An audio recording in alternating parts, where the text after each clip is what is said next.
Good morning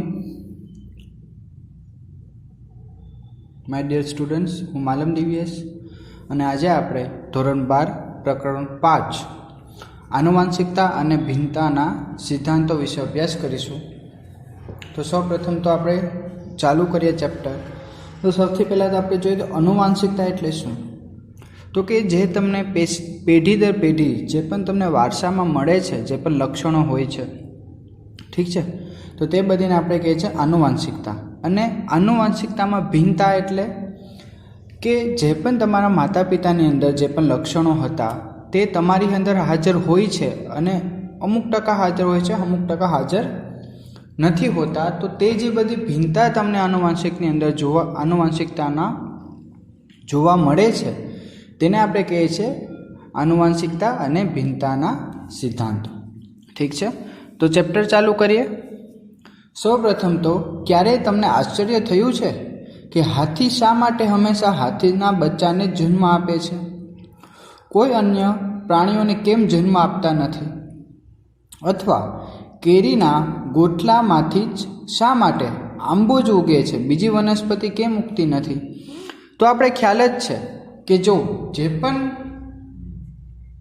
પ્રાણી હોય કે કોઈ પણ વનસ્પતિ હોય તે તેનામાંથી ને તેના બાળકોષો જે હોય તેમાં તેને જ ઉત્પન્ન કરે છે, બીજા કોઈને ઉત્પન્ન કરતા નથી.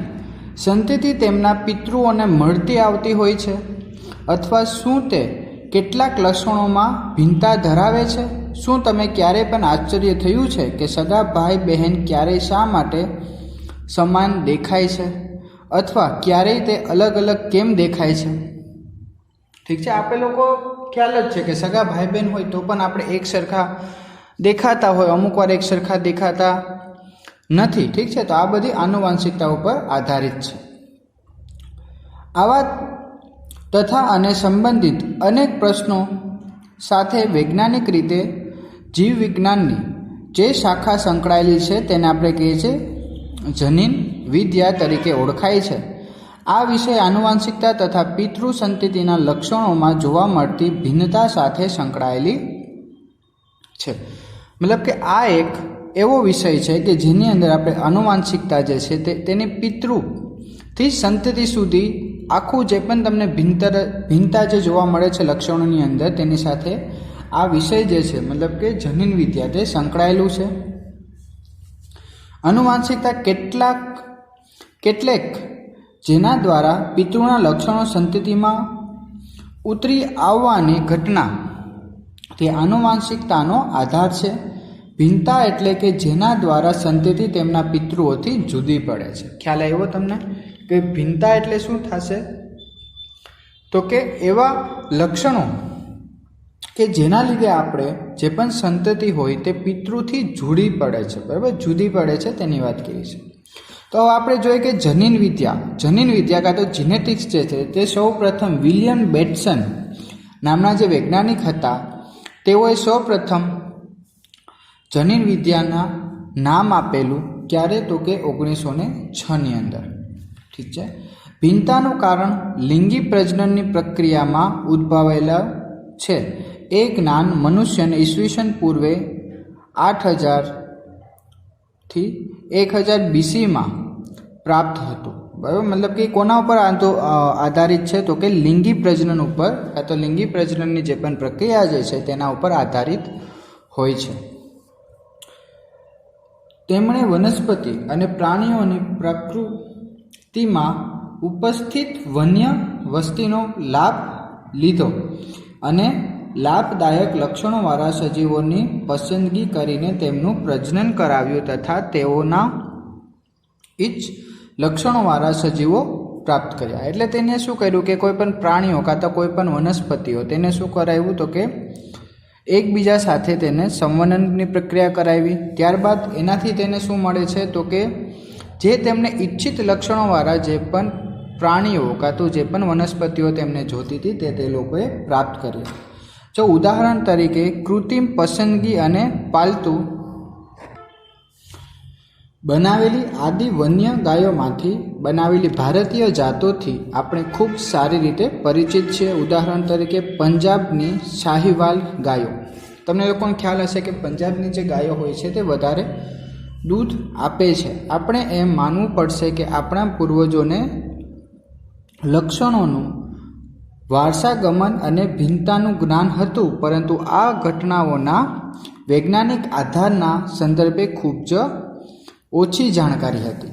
ઠીક છે, પણ એ લોકોને આપણા પૂર્વજોને બધી વસ્તુ ખ્યાલ હતી, બટ જો વૈજ્ઞાનિક આધાર ઉપર જોવા જઈએ તો તે લોકોને પાસે પૂરતી માહિતી આધારિત નથી. હવે જો આપણે આગળ વધીએ તો સૌપ્રથમ આપણો જે સૌથી પહેલો ટોપિક છે તે છે મેન્ડલના આનુવંશિકતાના નિયમો.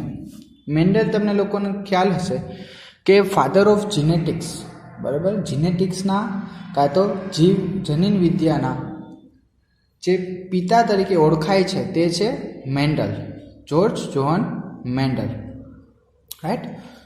તો 19મી સદીના મધ્યમાં આનુવાંશિકતાને સમજવા માટે પ્રગતિ થઈ, બરાબર. ક્યારે? તો કે 19મી સદીમાં, મતલબ કે 19th સેન્ચુરીની અંદર ચાલુ થયું આનુવાંશિકતાને સમજવા માટે ઘણી બધી પ્રગતિઓ થઈ.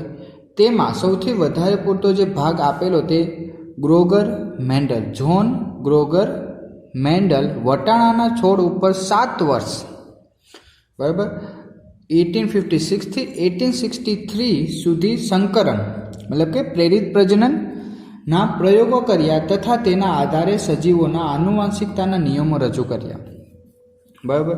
જે જ્હોન ગ્રેગર મેન્ડલ જે હતા તેઓએ 7 વર્ષ સુધી જે વટાણાના જે છોડ હતા તેના ઉપર પ્રયોગ કર્યો અને ત્યારબાદ તેઓએ જે આનુવાંશિકતાના જે નિયમો જે છે તેને રજૂ કર્યા. મેન્ડલના આનુવાંશિક સંશોધનનો દરમિયાન સૌપ્રથમ આંકડાકીય પૃથ્થકરણ અને ગણિતિક તર્કોનો ઉપયોગ જીવવિજ્ઞાનની સમસ્યાઓના સમાધાન શોધવા માટે થયો. સૌથી પહેલી વાર આંકડાકીય પૃથ્થકરણ અને ગણતરી કાં તો ગણિતિક તર્કનો ઉપયોગ થયો છે. કોને સમજવા માટે? તો કે બાયોલોજી, જીનેટિક્સને સમજવા માટે થઈને સૌથી પહેલાં સૌપ્રથમવાર ગણિતનો ઉપયોગ થયેલો. તેમના પ્રયોગોમાં નમૂનાઓની વિશાળ સંખ્યાએ તેમના આંકડાઓને વિશ્વસનીયતા પ્રાપ્ત કરાવી. સાથે સાથે તેઓના એ ઉપયોગમાં લીધેલ છોડોની ઉત્તરિત પેઢીઓ પર કરવામાં આવેલ પ્રયોગો તથા તેઓની સફળ ધારણાઓને સિદ્ધ કર્યું કે તેના પરિણામો ભ્રામક વિચારોના બદલે મેન્ડલનું આનુવાંશિકતા સામાન્ય નિયમોનું પણ નિર્દેશન કરે છે. પણ જો જ્યારે એકવાર મેન્ડલે આ પ્રયોગ ચાલુ કર્યો ત્યારે બધાને એવું હતું કે મેન્ડલ જસ્ટ ખાલી જે પણ બોલે છે તે તેના ખાલી ભ્રામક વિચારો છે, એ ખાલી વિચારે છે, પણ એવી વસ્તુ થતી નથી. પણ જ્યારે એમનો પ્રેક્ટિકલ પૂરો થયો ત્યારબાદ બધા લોકોને ખ્યાલ આવ્યો કે જે મેન્ડલ બોલે છે તે ખાલી જસ્ટ ભ્રામક વિચારો નથી, પણ તે આનુવાંશિકતાના સિદ્ધાંતો ઉપર પણ તે આધારિત છે.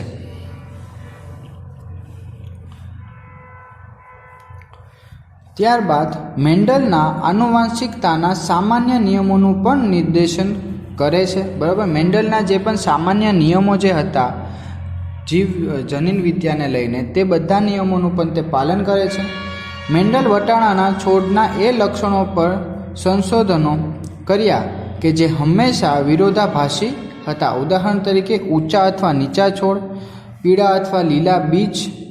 આના કારણે તેઓને આનુવાંશિકતાના નિયમોનું આધારભૂત માળખું તૈયાર કરવામાં સહાયતા મળી. એટલે મેન્ડલે શું કરેલું કે મેન્ડલ પાસે એને કોનો ઉપયોગ કરેલો? વટાણાના છોડનો ઉપયોગ કરેલો. હવે એને વટાણાના છોડના કયા કયા લક્ષણોને લીધા? તો કે ઊંચા અને નીચા છોડ, પીળા અથવા લીલા બીજ. આ બધા જે કારણો જે છે તેના લીધે થઈને શું થયું? તો કે જ્યારે એ નિયમોને તૈયાર કરતા હતા, તેના વિશે માહિતી પ્રાપ્ત કરતા હતા અને તેના ઉપર જે માળખું તૈયાર થયું તે માળખું તૈયાર કરવામાં મેન્ડલને મદદ થઈ. ત્યારબાદના વૈજ્ઞાનિકોએ તેના વિસ્તાર કર્યો, જેનાથી વિવિધ કુદરતી નિરીક્ષણ અને તેના નહિવત જટિલતાનું સ્પષ્ટીકરણ થઈ શક્યું. ત્યારબાદ ઘણા બધા વૈજ્ઞાનિકોએ તે જ તર્ક ઉપર કામ કર્યું અને તે લોકોને ઘણા બધા સ્પષ્ટીકરણ મળ્યા. ત્યારબાદ મેન્ડલે આવા અનેક શુદ્ધ સંવર્ધિત વંશક્રમ વટાણાની જાતને લઈને કૃત્રિમ પરાગનયન મતલબ કે આર્ટિફિશિયલ પોલિનેશન કાં તો પરપરાગનયનના પ્રયોગો કર્યા. 2 પ્રયોગ કર્યા એને, મતલબ કે એને ઘણી બધી શુદ્ધ સંવર્ધિત વંશક્રમો લીધા. કોના? તો કે વટાણાના. બરાબર. ત્યારબાદ તેને શું કર્યું? તો કે કૃત્રિમ પરાગનયન કરાવ્યું કાં પછી પરપરાગનયન કરાવવાની પ્રક્રિયા કરી છે. ત્યારબાદ શુદ્ધ સંવર્ધન વંશક્રમ એટલે કે ઘણી બધી પેઢીઓ સુધી સતત સ્વપરાગનયનના ફળ સ્વરૂપે સ્થાયી લક્ષણો પ્રદર્શિત કરે. બરાબર. એ શું? તો કે એને જે પણ સંતતિનો ઉપયોગ કરેલો, મતલબ કે જે પણ શુદ્ધ સંવર્ધન વંશક્રમનો ઉપયોગ કરેલો, તેમાં શું હતું? તો કે એક જ પેઢી સતત ઘણીવાર, બરાબર, સ્વપરાગનયનના ફળ સ્વરૂપે જે પણ એને સ્થાયી લક્ષણો મળે છે તેનો ઉપયોગ કર્યો. ત્યારબાદ મેન્ડલે 14 શુદ્ધ સંવર્ધિત વટાણાની જાતોને પસંદ કરી. એમાંથી શું કર્યું? મેન્ડલે 14 શુદ્ધ વટાણાની જાતોને પસંદ કરે છે જે કોઈ એક લક્ષણમાં બધા કરતાં અન્ય લક્ષણોમાં સમાન હતા. મતલબ કે આ જેટલી પણ તે લોકોએ, મતલબ કે મેન્ડલે જે પણ શુદ્ધ સંવર્ધિત વટાણાની જાતો જે લીધી તેમાં શું એક જ ફેર હતો કે એક લક્ષણને છોડીને બીજા જેટલા પણ લક્ષણો હતા તે બધા જ એક સરખા હતા, મતલબ કે એક સમાન હતા. તેનાથી પસંદ કરેલા કેટલાક વિરોધાભાસી લક્ષણો જેવા કે ગોળ અથવા ખરબચડા બીજ, પીળા અથવા લીલા બીજ, ફૂલેલી અથવા સંકુચિત સિંગ, લીલી અથવા પીળી સિંગ, ઊંચા અથવા નીચા છોડ હતા. આ બધી 14 વસ્તુ જે તેને પસંદ કરેલી જે છે તેની આપણે જાણકારી અહીંથી લઈએ. તો તમે અહીં જોઈ શકો છો કે બીજના આકાર તો ગોળ કાં તો ખરબચડો આકાર હોઈ શકે. ત્યારબાદ બીજનો રંગ પીળો કાં તો લીલો હશે.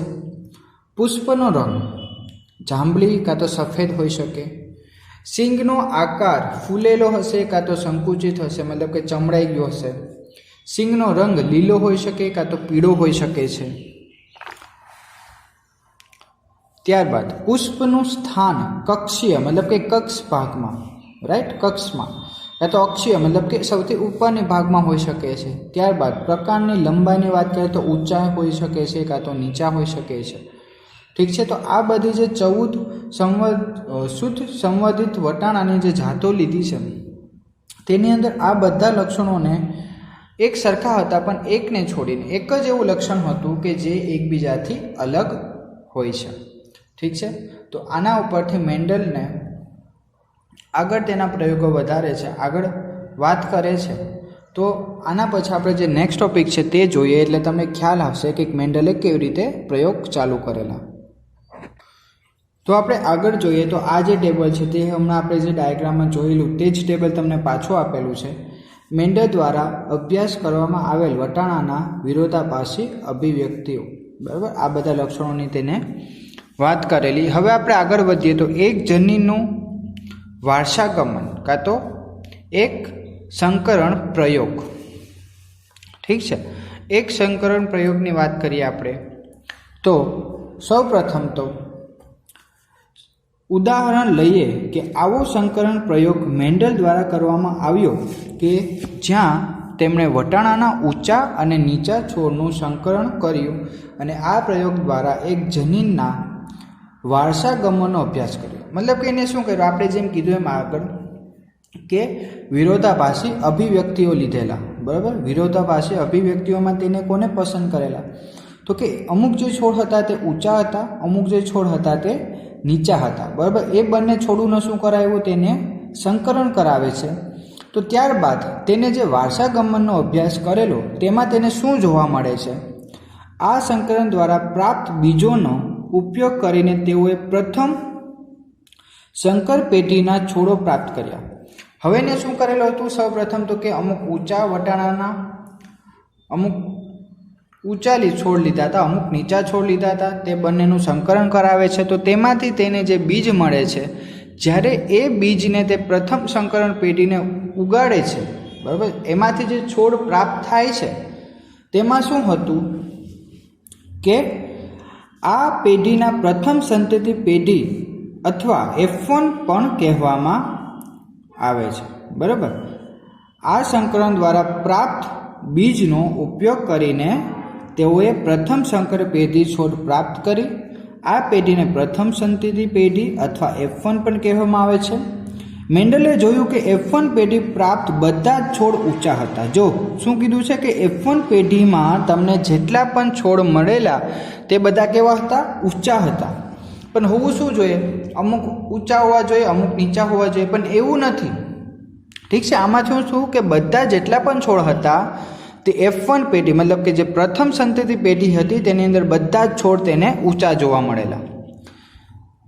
તેઓને આ જ પ્રકારના પરિણામ અન્ય પ્રકારના લક્ષણોમાં પણ જોવા મળ્યા. હવે આપણે એમ થાય કે આ તો એક જ લક્ષણની વાત હશે, પણ એવું નથી. જે મેન્ડલે 14 પેઢીઓ જે લીધી હતી, બરાબર, 14 શુદ્ધ વટાણાની જે પણ સંતતિઓ લીધી હતી તે જ્યારે 14 પેઢીની અંદર જો આવી રીતે જોઈ છે, જ્યારે લક્ષણો જોઈ છે તો તેને શું જોવા મળે છે કે જે F1 પેઢી જે પ્રથમ સંતતિ પેઢી હતી તે બધાની અંદર આવી રીતે જ લક્ષણો જોવા મળે છે. તેઓએ જોયું કે F1 સંતતિઓ પ્રથમ પેઢી હંમેશા કોઈ એક પિતૃઓને સંબંધિત હતા. F1 પેઢીમાં શું હતું તો કે કોઈ પણ એક પિતૃને તે સંબંધિત હતા, કાં તો એ માદા હશે કાં તો નર હશે, બરાબર. બેમાંથી એક જ સંતતિ હાજર હતી. ત્યારબાદ મેન્ડલે શું કરેલું? મેન્ડલ F1માં પ્રાપ્ત બધા જ ઊંચા છોડોનું સ્વફલન કરાવ્યું. મતલબ કે F1માં જેટલા પણ તેને ઊંચા છોડો મળ્યા તેનું તેને સ્વફલન કરાય. તો એનાથી તેને શું મળ્યું તો કે બીજી એક પેઢી મળી, અને તેને જોઈને આશ્ચર્ય થયું કે F2 પેઢીમાં પ્રાપ્ત કેટલાક છોડો નીચા હતા. પણ F1 જનરેશનમાં શું હતું? પહેલી જે સંતતિ પેઢી હતી તેમાં આપણે એમ જોવા મળે છે કે કોઈ પણ છોડ નાના નહોતા, મતલબ કે બધા જ છોડો ઊંચા હતા. પણ જ્યારે તેને F2 પેઢીની વાત કરેલી તો F2 પેઢીમાં તેને જોવા મળે છે કે અમુક છોડ જે હતા તે નીચા પણ હતા, રાઈટ. જે લક્ષણ F1 પેઢીમાં જોવા મળ્યા ન હતા. અને આવા લક્ષણો કેવા છે તો કે જે F1 પેઢીમાં આપણે જોવા મળ્યા નહોતા તેવા લક્ષણો તેને F2 પેઢીમાં જોવા મળે છે. એટલે થયું શું તો કે જે લક્ષણો સ્ટાર્ટિંગમાં નહોતા હાજર તે હવે તેને બીજી સંતતિ મતલબ કે એ જ જ્યારે તેને સ્વફલન કરાયું ત્યારે તેને એ જ પેઢીની અંદર મતલબ કે બીજી પેઢીની અંદર તેઓને ઘણા બધા એવા લક્ષણો જોવા મળ્યા કે જે પ્રાથમિક સંતતિમાં હાજર નહોતા. F2 પેઢીમાં નીચા છોડોનું પ્રમાણ 1/4 મતલબ કે 25% જેટલા નીચા છોડ હતા, જ્યારે F2 પેઢીમાં 3/4 છોડ ઊંચા હતા. મતલબ કે 75% જે છોડ હતા તે કેવા હતા તો કે ઊંચા હતા, પણ 25% છોડ એવા હતા કે જે નીચા હતા. પણ જો F1ની વાત કરીએ તો 100% જેટલા પણ છોડ હતા તે બધા જ ઊંચા હતા, બરાબર. ઊંચા અને નીચા છોડોના લક્ષણો તેના પિતૃ છોડને સમાન હતા, બરાબર. જેટલા પણ ઊંચા અને નીચા લક્ષણો જે હતા તે પિતૃ છોડને એક સરખા જ હતા, મતલબ કે સમાન હતા, અને તેમાં કોઈ પણ પ્રકારનું સંમિશ્રણ ન હતું, મતલબ કે મિશ્રણ નહોતું મળ્યું. તેને જે પણ સંતતિઓ મળી તે પિતૃ છોડ જેવી સમાન જ હતી. મતલબ કે જો જે પણ છોડો મળેલા, જેટલા પણ છોડ તેને મળ્યા એમાંથી 75% કેવા હતા તો કે ઊંચા છોડ હતા, 25% જે હતા છોડ એ નીચા હતા. પણ કોઈ પણ એવા છોડ નહોતા કે બહુ ઊંચા હોય બહુ નીચા હોય, મતલબ કે વચ્ચેના ભાગમાં કોઈ પણ પ્રકારના છોડ આવેલા નહોતા. મતલબ કે તમને કોઈ પણ મિશ્રણ નથી મળેલું. અર્થાત બધા ઊંચા હતા અથવા નીચા હતા, કાં તો બધા ઊંચા હશે કાં તો બધા નીચા હશે. કોઈ પણ છોડ આ બે લંબાઈની વચ્ચે ઊંચાઈનો ન હતો, મતલબ કે બે વચ્ચેની ઊંચાઈમાં તમને એક પણ જોવા નથી મળે.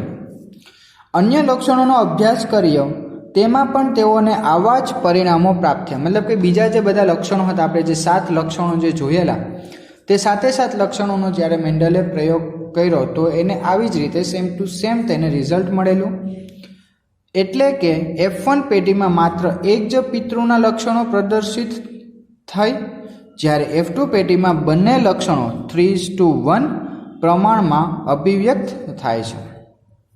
F1 પેઢીમાં શું થયું તો કે ખાલી એક જ પિતૃના લક્ષણોનો પ્રદર્શિત થતા હતા, પણ F2 પેઢીમાં એને જોયું કે 3:1 બરાબર, મતલબ કે 3 કોના તો કે ઊંચાના અને મતલબ કે 75% ઊંચા અને એક જે સંતતિ હતી તે તમને નીચે જોવા મળે છે. વિરોધાભાસી લક્ષણોમાં બંને F1 અને F2 સ્તર પર કોઈ પણ પ્રકારમાં સંમિશ્રિત જોવા મળ્યું નહીં. મતલબ કે F1 F2માં બંનેમાં કોઈ પણ પ્રકારનું તમને સંમિશ્રિત જોવા મળતું નથી. ઠીક છે, તો તમને લોકોને ખ્યાલ આવી જ ગયો હશે. હવે જો એ પ્રેક્ટિકલ કેવી રીતે કરેલો તમને લોકોને ખ્યાલ છે, તમને ફૂલના ભાગો ખ્યાલ છે, પુકેસર સ્ત્રીકેસર. હવે શું કરાવ્યું તેને વ્યંધીકરણ કરાવેલું, જે આપણે આગળ ભણી ગયા છે વ્યંધીકરણ બરાબર, મતલબ કે પરાગનયનને દૂર કરવાની પ્રક્રિયાને આપણે કહે છે વ્યંધીકરણ. એટલે શું કર્યું, તેને પરાગનયનને દૂર કરી દીધા, જ્યારે પરાગાશયને દૂર કરી દીધા. હવે એને શું કર્યું કે જે બીજું પુષ્પ હતું તેમાંથી તેને જે પરાગ જે હતો તેને શું કર્યું, સ્થાનાંતરણ કરે છે બીજા પુષ્પ ઉપર. તો પરાગનયનની પ્રક્રિયા થઈ, તેમાંથી તેને શું મળે છે તો કે બીજ મળે છે. આ બીજોને જ્યારે તેને ઉગાવેલા, મતલબ કે આ F1 સંતતિ છે, F1 સંતતિમાં તેને શું જોવા મળે કે જેટલા પણ છોડ હતા તે બધા જ ઊંચા હતા, કોઈ પણ નીચા નહોતા.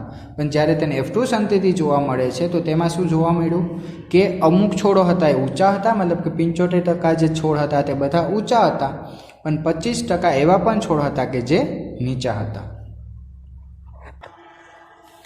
ત્યારબાદ આ અવલોકનોના આધારે મેન્ડલે સૂચિત કર્યું કે કોઈ બાબત સ્થાયી સ્વરૂપમાં પિતૃમાંથી સંતતિમાં જન્યુઓના મધ્યમ દ્વારા ઉત્તરોત્તર પેઢીમાં વહન પામે છે. મતલબ કે કોઈ પણ એવી બાબત તો છે કે જેમાં શું થાય છે તો કે એક પેઢીમાંથી બીજી પેઢીમાં કોઈ પણ સ્થાયી સ્વરૂપમાં બરાબર, કોઈ પણ સ્થાયી સ્વરૂપમાં જન્યુઓ જે છે તે વહન પામે છે, પણ તે કઈ રીતે વહન પામે છે તેનો ખ્યાલ હતો નહીં. તેમણે શું કીધું કે તેમણે આ બધાને કારકો કીધા, મતલબ કે ફેક્ટર તરીકે ઓળખાવ્યા, જેને આજે આપણે જનીનો તરીકે ઓળખીએ છીએ. મતલબ કે સૌ પ્રથમ જે જનીન જે છે તે કોની આપેલું નામ તો મેન્ડલે, રાઈટ. મેન્ડલે સૌ પ્રથમ નામ આપેલું, એને સૌ પ્રથમ નામ શું આપેલું તો કે કારકો નામ આપેલું હતું, જેને આપણે અત્યારે જનીન તરીકે ઓળખીએ છીએ. જનીનો આનુવાંશિકતાના એકમો છે, તે પણ આપણે ખ્યાલ છે કે જનીન શું છે તો કે આનુવાંશિકતાના એકમો છે. જનીનો સજીવોમાં નિશ્વત લક્ષણોની અભિવ્યક્તિ માટે માહિતી ધરાવે છે. મતલબ કે અલગ અલગ જનીનો પાસે અલગ અલગ માહિતી હોય છે અને તે શું કરે છે તો કે તે જ માહિતી અને તે માહિતીમાં જે પણ લક્ષણો છે તેનું જ તે અભિવ્યક્તિ કરે છે. જનીનો કે જે વિરોધાભાસી અભિવ્યક્તિઓની જોડનું સંકેતન કરે છે તેને આપણે શું કહીએ છીએ તો કે વૈકલ્પિક કારક કહે છે. એટલે કે જનીનનું થોડુંક ભિન્ન સ્વરૂપ, મતલબ કે છે અભિવ્યક્તિ માટે જ જવાબદાર જનીનો છે, પણ તે કેવા હોય છે તો કે વિરોધાભાસી, મતલબ કે થોડાક લક્ષણોમાં તેમાં ફેરફારો હોય, બાકી હોય તો એક જ. તેને આપણે કહીએ છીએ વૈકલ્પિક કારકો કહીએ છીએ. જો આપણે મૂળાક્ષરીય સંકેતનો પ્રત્યેક જનીન માટે ઉપયોગ કરીએ તો મોટી લિપિ માટે F1 તબક્કામાં વ્યક્ત થતી જો આ વસ્તુ હું તમને અલગ રીતે સમજાવું.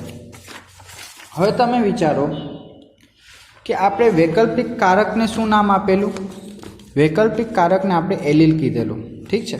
હવે તમે વિચારો કે જો કેપિટલ ટી જે છે, આપણે એલીલ એટલે કીધું છે કે કોઈ પણ આમ જોઈએ તો બે એક સરખા પણ અમુક લક્ષણોમાં ફેરફાર હોય છે. તો કેપિટલ ટીને આપણે શું કહીએ કે મોટી લિપિને આપણે અભિવ્યક્ત માટે લઈએ છીએ, બરાબર. મતલબ કે કેપિટલ ટીને આપણે જે મોટી લિપિ હોય તેને આપણે અભિવ્યક્ત કરવા માટે ઉપયોગ કરીએ અને નાની લિપિને આપણે અન્ય વ્યક્ત થતી અભિવ્યક્તિ માટે ઉપયોગમાં લઈએ, બરાબર. મતલબ કે જે મેઇન જે અભિવ્યક્ત થતા જે પણ લક્ષણો છે તેના માટે આપણે કેપિટલ ટી લઈએ અને સ્મોલ ટી કોના માટે લઈએ? કોઈ પણ એવી અભિવ્યક્તિ કે જે અભિવ્યક્ત તો થાય છે પણ ઓછા સ્વરૂપમાં અભિવ્યક્ત થાય છે તો તેને આપણે સ્મોલ ટી લઈએ. તો આ બંને શું છે? તો એકબીજાના તે એલીલ થશે. કેપિટલ ટી અને સ્મોલ ટી શું થશે? તો કે એકબીજાના એલીલ તરીકે વર્તા છે, મતલબ કે વૈકલ્પિક કારકો તરીકે વર્તા છે. ઠીક છે, અહીં સુધી ખ્યાલ આવી ગયો. તો આપણે અહીંયા એ જ વસ્તુ કીધેલી છે. ઠીક છે. ત્યારબાદ જો કદાચને એવું કરીએ આપણે કે કેપિટલ ટી સ્મોલ ટી, અહીંયા પણ કેપિટલ ટી સ્મોલ ટી લઈએ, આ બંને વચ્ચે આપણે શું કરીએ કે પ્રજનન કરાવીએ. તો અહીં તમને કેવી સંતતિ મળશે? કેપિટલ ટી કેપિટલ ભેગા થઈ તો ટી મળશે. અહીંયા કેપિટલ ટી સ્મોલ ટી તો કેપિટલ ટી સ્મોલ ટી મળશે. અહીંયા કેપિટલ ટી સ્મોલ ટી તો કેપિટલ ટી સ્મોલ ટી મળશે. અહીંયા સ્મોલ ટી તો અહીં ટી મળશે. ઠીક છે. તો અહીંયા 3 સ્વરૂપે તમને કારકો મળે. એક તો કેપિટલ ટી મળે, કાં કેપિટલ ટી સ્મોલ ટી મળે, કાં તો સ્મોલ ટી મળે. બરાબર. તો આમાં આપણે શું કહીશું કે જે કેપિટલ ટી અને સ્મોલ ટી જે જનીનના જે પ્રકારો જે છે એ શું છે? તો કે જીનોટાઇપ, મતલબ કે જનીન પ્રકારો માટે જવાબદાર છે. અને જો આપણે ઊંચા અને નીચા છોડના સ્વરૂપની વાત કરીએ તો તે કેવા છે? તો કે છોડના પ્રકાર, મતલબ કે તે ઊંચા છે કે નીચા છે કહેવામાં આવશે. ઠીક છે. તો હવે આપણે જોઈશું પ્રભાવી કારક, ડોમિનન્સ અને પ્રચલક કારક, મતલબ કે રિસેસિવ. પ્રભાવી કારક એટલે શું? તો કે એવા કારકો જે પોતાનું પ્રભુત્વ વધારે બતાવે છે. અને પ્રચલિત કારક એટલે શું? તો કે જે પોતાનું પ્રભુત્વ ઓછું બતાવે છે. મતલબ કે શું થાય છે? તો કે જે પ્રભાવી કારક હોય છે તે પ્રચ્છન કારક ઉપર શું થઈ જાય છે? હાવી થઈ જાય છે. એટલે આ જે રિસેસિવ જે કારકો હોય તે પોતાનું પ્રભુત્વ બતાવી શકતા નથી. ઠીક છે. જોઈએ હવે આપણે આગળ શું કીધેલું છે તે. જો આપણે મૂળાક્ષરીય સંકેતનોને પ્રયોગ જનીન માટે ઉપયોગ કરીએ તો મોટી લિપિને આપણે F1 તબક્કામાં વ્યક્ત થતી અભિવ્યક્તિ માટે લેવી અને નાની લિપિને અન્ય વ્યક્ત થતી અભિવ્યક્તિએ ઉપયોગમાં લેવી. ખ્યાલ આવી ગયો? મોટી લિપિ માટે આપણે શું લેશું? તો કે મોટો અક્ષર, નાની લિપિ માટે નાનો અક્ષર. તો ઉદાહરણ તરીકે ઊંચાઈના લક્ષણોમાં ઊંચી અભિવ્યક્તિ માટે કેપિટલ ટી લઈએ અને નીચી અભિવ્યક્તિ માટે સ્મોલ ટી ઉપયોગ થાય છે. બરાબર. એટલે શું થશે? તો કે કેપિટલ ટી અને સ્મોલ ટી એકબીજાના શું થશે? એલીલ થશે, જે મેં તમને પહેલાં જ બતાવી દીધું. બીજા શબ્દોમાં છોડમાં ઊંચાઈ માટે એક એલેલ જોડના પ્રકાર હશે. કયા કયા પ્રકાર હશે? તો કેપિટલ ટી સ્મોલ ટી, કાં તો small T to small T. આ 3 પ્રકાર હશે. એમાં પણ જો આપણે આગળ વાત કરીએ તો મેન્ડલ એ પણ સાબિત કર્યું કે શુદ્ધ સંવર્ધિત વટાણાની ઊંચી અથવા નીચી જાતોમાં કેટલા જોડ સમયુગ્મી ક્રમશઃ કેપિટલ ટી અથવા સ્મોલ ટી હશે. બરાબર. મતલબ કે સમયુગ્મી ક્રમશઃ પણ હાજર હતા, જ્યાં કેપિટલ ટી અને સ્મોલ ટીને શું કહીશું? છોડના જનીન પ્રકાર હતા. અને ઊંચી અને નીચેની વાત કરીએ તો તે વર્ણનાત્મક શબ્દોમાં કહીએ તો તે સ્વરૂપ પ્રકાર હતા. બરાબર. તો તે આપણે હવે ડાયાગ્રામથી સમજીએ. જો આ પિતૃ છે, આ ઊંચી છે, નીચી, બંનેનું આપણે સંવર્ણન કરાવીએ તો તમને F1 પેટી મળે. F1 પેટીમાં શું મળ્યા? અમુક ઊંચા મળ્યા. આ પણ ઊંચા જ મળે છે. અહીં નીચું લખેલું છે, ભૂલ છે તમારી બુકની અંદર, ઊંચા જ મળે છે. આ બંનેનું આપણે સ્વફલન કરાવીએ. સ્વફલન કરાવશું એટલે આપણે શું મળશે? F2 પેટીની અંદર 3 ઊંચી મળશે અને 1 સંતતિ હશે એ તમને નીચી મળે છે. ઠીક છે. તો આ જ વાત કરેલી છે. આગળ જોઈએ તો મેન્ડલે જોયું કે F1 વિષમયુગ્મી ટીટી નો સ્વરૂપ પ્રકાર દેખાવમાં બિલકુલ ટીટી પિતૃતિ સમાન હોય છે. મતલબ કે જો આપણે વાત કરીએ કે F1 સંતતિની અંદર તેને જે પણ વિષમયુગી જે મળેલા, મતલબ કે કેપિટલ જે સ્વરૂપ મળેલું તે કેપિટલ ટી સ્મોલ ટી જે સ્વરૂપ મળેલું તે કેપિટલ જેવું સેમ ટુ સેમ છે, પિતૃ જેવું સમાન છે. એટલા માટે તેમણે સૂચવ્યું કે અસમાન કારકોની જોડોમાંથી કોઈ એક કારક બીજા કારક ઉપર પ્રભાવી થઈ જાય છે. બરાબર. મતલબ કે શું થાય? એક જે કારક છે કોઈ પણ બીજા કારક ઉપર તે પ્રભાવી થઈ જાય, મતલબ કે પોતાનું પ્રભુત્વ તે વધારે બતાવે છે તેને પ્રભાવી કારક અને બીજાને પ્રચ્છદ કારક કહે છે. એટલે શું કહેશું તો કે એક જે કારક જે પોતાનું પ્રભુત્વ વધારે બતાવે છે તેને આપણે કહીશું પ્રભાવી કારક, જેને આપણે કહીએ છીએ ડોમિનન્સ. અને પ્રચ્છન્ન કારકને આપણે શું કહીશું કે જે પોતાનું પ્રભાત્વ બતાવી શકતું નથી. આવા કિસ્સામાં કેપિટલ ટી અને સ્મોલ ટી જે પ્રચ્છન્ન છે તેના પર પ્રભાવી હોય છે. બીજા અન્ય લક્ષણોની જોડને તેઓને અભ્યાસ કર્યો તેમાં પણ આ જ પ્રાપ્ત થયું. મતલબ કે આ તો એક લક્ષણની વાત કરી, પણ મેન્ડલે જ્યારે બીજા બધા લક્ષણોની વાત કરેલી તો તેમાં પણ તેને આ જ રિઝલ્ટ મળેલું, એક જ સમાન રિઝલ્ટ મળેલું. ઠીક છે. હવે આપણે જોઈશું એક સંકરણ પ્રયોગ. મતલબ કે એક સંકરણ પ્રયોગની અંદર આપણે જોશું કે તેને કેવી રીતે આખો એક એક્સપેરિમેન્ટ જે છે તે કરેલો. તો જો કે એ મેં તમને આગળ બતાવી જ દીધેલો, પણ આપણે હવે જોઈશું કે કેમ એને કરેલો. પ્રભાવિતા કાં તો પ્રચ્છન્નતાની સંકલ્પનાનો યાદ રાખવા માટે આ જ અનુકૂળ રહેશે કે મોટા અને નાના અક્ષરોનો પ્રયોગ કરવામાં આવે. માટે કેપિટલ ટી અને નીચા માટે સ્મોલ ડી અક્ષરનો ઉપયોગ ન કરવો. કારણ કે મતલબ કે એક જ અક્ષર કેપિટલ ડી અને સ્મોલ ડી એવી રીતે બંનેનો ઉપયોગ નહીં કરવાનો, કોઈ પણ એકનો જ ઉપયોગ કરશું.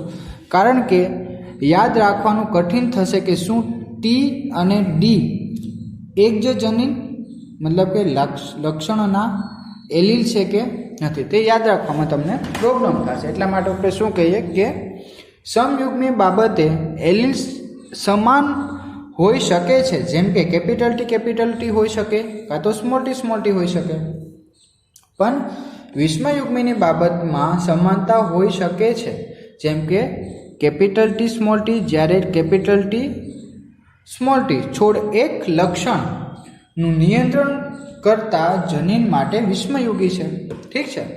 તેને એક સંકરણ કહેવામાં આવે છે. અને કેપિટલ ટી અને સ્મોલ ટી વચ્ચે કરાવવામાં આવેલ સંકરણને આપણે એક સંકરણ પ્રયોગ કહેવામાં આવે છે. મતલબ કે કેપિટલ ટી અને સ્મોલ ટી વચ્ચે જ્યારે આપણે પ્રક્રિયા કરાવશું તો તેમાંથી તમને જે રિઝલ્ટ મળશે તેને આપણે કહીશું એક સંકરણ પ્રયોગ. આ નિરીક્ષણ પરથી પ્રચ્છન્ન પિતૃ લક્ષણોની અભિવ્યક્તિ કોઈ પણ સંમિશ્રણ વગર F2 પેઢીમાં થાય છે. આપણે એ તારણ કાઢી શકીએ કે જ્યારે અર્થકરણ દરમિયાન ઊંચા અને નીચા છોડ જન્યુઓનું નિર્માણ કરે છે ત્યારે પિતૃ જોડના કેટલા એકબીજાથી અલગ થાય અથવા વિશ્લેષણ પામે છે અને માત્ર એક જ એલીલ જન્યુમાં પ્રવેશે છે. બરાબર, મતલબ કે કોઈ પણ એક જ જનીન છે તે આગળ પ્રવેશે છે. એલીલ્સનું આ વિશ્લેષણ યાદચ્છિક હોય છે. બરાબર, મતલબ કે રેન્ડમલી હોય છે, નક્કી ન હોય કે કયું કોની સાથે જોડાશે. અને જન્યુમાં કોઈ એક એટલે એલીલ હોવાની સંભાવના 50% હશે. મતલબ કે કોઈ પણ એક એલીલ હશે તેની સંભાવના 50% હાજર હશે. આ સંકરણ પ્રયોગના પરિણામ પરથી પ્રસ્થાપિત થઈ શક્યું છે.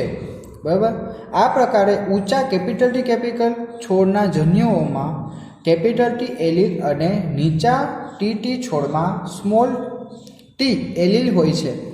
ફલન દરમિયાન આ બંને એલીલ ટી એક પિતૃમાંથી પરાગના માધ્યમ દ્વારા અને સ્મોલ ટી બીજા પિતૃમાંથી અંડકોષના માધ્યમથી આવીને જોડાણ પામીને એવા યુગ્મજનનું નિર્માણ કરે છે જેમાં એક ટી એલીલ અને બીજો સ્મોલ ટી એલીલ હોય છે. બીજા શબ્દોમાં સંકરણમાં કેપિટલ ટી સ્મોલ ટી હોય છે. બરાબર, આ સંકરણ ત્યાર પછી વિરોધાભાસી લક્ષણો પ્રદર્શિત કરતા એલીલ્સ ધરાવે છે. એટલે શું હશે તો કે તેની પાસે બંનેના લક્ષણો હાજર હશે. બરાબર, હવે જો બંનેના લક્ષણો હાજર હશે તો તે કેવા હશે તો કે વિરોધાભાસી હશે. આ છોડ વિષમયુગી છે. બરાબર, આને શું કહેશું આપણે વિષમયુગી છોડ કહેશું. શું કામ તો કે તેની પાસે બંને એલીલના લક્ષણો હાજર છે, કેપિટલ ટીના પણ છે અને સ્મોલ ટીના પણ લક્ષણો હાજર છે. ઠીક છે.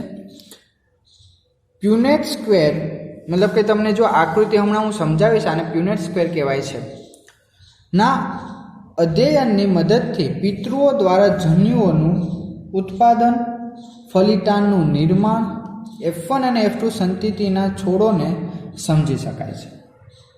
બરાબર. ત્યારબાદ તેને બ્રિટિશ જનીનશાસ્ત્રી રેજિનાલ્ડ સી પ્યુનેટ, નામ યાદ રાખજો, શું છે તો કે બ્રિટિશ જનનશાસ્ત્રી છે રેજિનાલ્ડ સી પ્યુનેટ, બરાબર, દ્વારા વિકસાવવામાં આવી છે. આ આલેખીય રજૂઆત જનીનિક સંકરણ પ્રયોગમાં સંતતિના સંભવિત બધા જ જનીન પ્રકારની ગણતરી કરવા માટે ઉપરાય છે.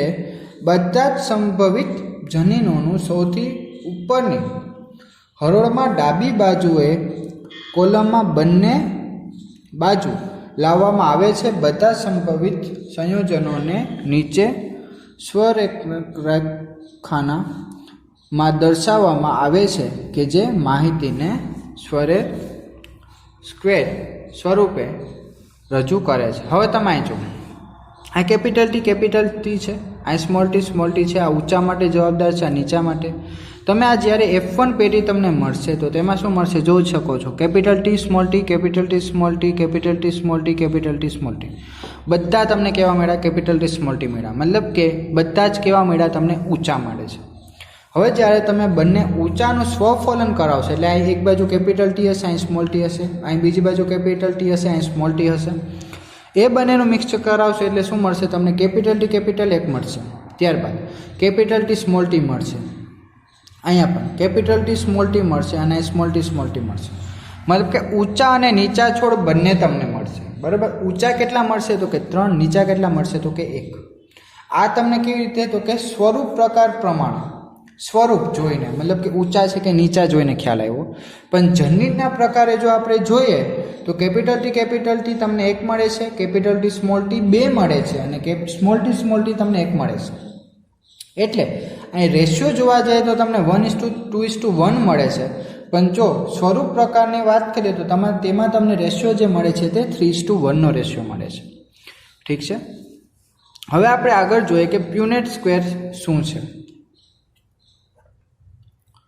તો હવે આપણે જોઈએ પ્યુનેટ સ્ક્વેર. બરાબર.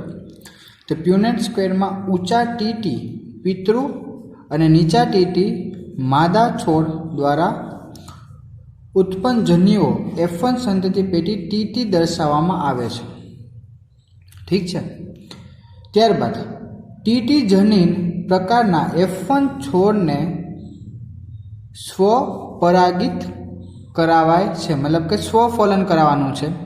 તો F1 પેટીના માદા અને નરને ક્રમશઃ તમે આવી રીતે લખશો. ઠીક છે. દર્શાવવામાં આવે છે. જનીન પ્રકારના કેપિટલ ટી સ્મોલ ટીના F1 છોડ સ્વફલન કરવાથી સરખી સંખ્યામાં કેપિટલ ટી અને સ્મોલ ટી જનીન પ્રકાર ધરાવતા જન્યુઓ ઉત્પન્ન કરે છે. જ્યારે ફલન થાય છે ત્યારે જનીન પ્રકાર ટીના પરાગરજ દ્વારા જનીન પ્રકાર કેપિટલ ટી અને સ્મોલ ટીના અંડકોષોને પરાગિત કરવાની સંભાવના 50% હોય છે. બરાબર. મતલબ કે જે કેપિટલ ટી જે પરાગરજમાં જે હાજર છે તે કેપિટલ ટી કાં તો સ્મોલ ટી જે અંડકોષમાં હાજર છે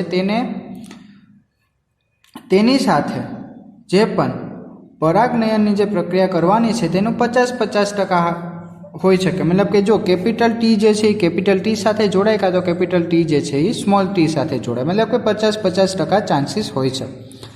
આ ઉપરાંત જનીન પ્રકાર ટીના પરાગરજના જનીન પ્રકાર ટી અને જનીન પ્રકાર સ્મોલ ટીના અંડકોષોને પરાગિત કરવાની સંભાવના 50% હોય. મતલબ કે સ્મોલ ટી જે છે કેપિટલ ટી સાથે જોડાય કાં તો સ્મોલ ટી છે તે સ્મોલ ટી સાથે જોડાય. મતલબ કે આવી રીતે તમને 4 સંતતિ મળે, પણ બંનેના ચાન્સીસ કેટલા છે 50%. આનું પણ 50% છે. યાદચ્છિક આધારિત ફલનનું પરિણામ એ હોય છે કે ફલિતાંડ, બરાબર, capital T capital small T અથવા ટી જનીન પ્રકારના હોઈ શકે છે. ત્યારબાદ પ્યુનેટ સ્ક્વેર દ્વારા યાદચ્છિક ફલનના પરિણામ સ્વરૂપે 1/4 કેપિટલ ટી મળે છે. 1/12 કેપિટલ ટી સ્મોલ ટી અને 1/4 જે છે એ ટી જોઈ શકાય છે. જો કે F1માં જનીન પ્રકાર કેપિટલ ટી સ્મોલ ટી હોય છે પણ સ્વરૂપ પ્રકાર ઊંચા જોવા મળે છે. ભલે કેપિટલ ટી સ્મોલ ટી બે ભેગા હોય પણ જે પણ સ્વરૂપ પ્રકાર જોઈએ તો તે તમને ઊંચા જ જોવા મળશે. પણ જો કદાચ F2 સંતતિની વાત કરીએ તો તેમાં 3/4 છેડા ઊંચા જોવા કેટલાક કેપિટલ ટી અને જ્યારે અન્ય કેપિટલ ટી સ્મોલ ટી જનું સ્વરૂપ ધરાવે છે. મતલબ કે 3/4 કયા હોય છે તો કે કેપિટલ ટી કાં તો કેપિટલ ટી સ્મોલ ટી હોય છે. બાહ્ય સ્વરૂપથી તેઓને ઓળખી શકાતા નથી કે તેઓમાં જનીન પ્રકાર કેપિટલ ટી છે કે કેપિટલ ટી સ્મોલ ટી છે. મતલબ કે બહારથી તમે નથી ઓળખી શકતા, બરાબર. આથી જનીન પ્રકાર કેપિટલમાંથી માત્ર એક જ લક્ષણ કેપિટલ ટી ઊંચાની અભિવ્યક્તિ થાય છે. મતલબ કે કોઈ પણ એક જ લક્ષણનું અભિવ્યક્તિ થશે, બરાબર. બીજો જે પણ સ્વરૂપ જે છે તેની અભિવ્યક્તિ થતી નથી. આથી કહેવામાં આવે છે કે લક્ષણ ટી અથવા ઊંચા એલેલ ટી અથવા નીચા લક્ષણની ઉપર પ્રભાવી છે. મતલબ કે કેપિટલ ટી જે અલીલ છે એ સ્મોલ ટી એલીલ ઉપર વધારે પ્રભાવી હોય છે. આ જ લક્ષણની F1માં પ્રભુત્વ અસર હોય છે. બધા જ ઊંચા છોડ હોય છે અને F2 પેટીમાં 3/4 છેદ ઊંચા હોય છે, બરાબર. અંતમાં સ્વરૂપ પ્રકાર અનુસાર 3/4 ઊંચા, મતલબ કે 1/4 capital T plus 1/4 small T અને 1/4 સ્મોલ ટી એટલે 3:1 નો રેશિયો મળશે, બરાબર. અને જો પ્રકાર પ્રમાણ જોઈએ તો 1:2:1 નો રેશિયો મળશે. મતલબ કે બેના તમને રેશિયો અલગ અલગ રીતે મળે છે. ત્યારબાદ જો આગળ જોઈએ તો કેપિટલ ટી સ્મોલ ટી તો 1/4 1/2 1/4 તેના પર તમને રેશિયો મળશે, બરાબર. 1/2 કોમન કાઢી લ્યો બધામાંથી તો શું મળશે 1:2:1 નો રેશિયો મળશે. પ્રમાણે ગાણિતિક દ્વિપદી સંજ્ઞાના ax + by² માં વ્યક્ત કરી શકાય છે, જેમાં કેપિટલ ટી અને સ્મોલ ટી જન્યુયુક્ત જન્યુઓ સમાન આવૃત્તિ 1/4 માં રહે છે. આ પદીને નીચે પ્રમાણે વિસ્તૃત કરી શકાય છે. મતલબ કે આ એક ફોર્મ્યુલા છે. આ ફોર્મ્યુલાને તમે આવી રીતે લખી શકો છો. મતલબ કે 1/4 T plus 1/4 small T 1/2 capital T 1/2 small T, બરાબર. એટલે શું મળશે? આ બેનું તમને ભેગું કરશો તો 1/4 કેપિટલ ટી આ બેનું કરશો તો 1/4 1/2 કેપિટલ ટી સ્મોલ ટી, ત્રીજું 1/4 કેપિટલ સ્મોલ ટી.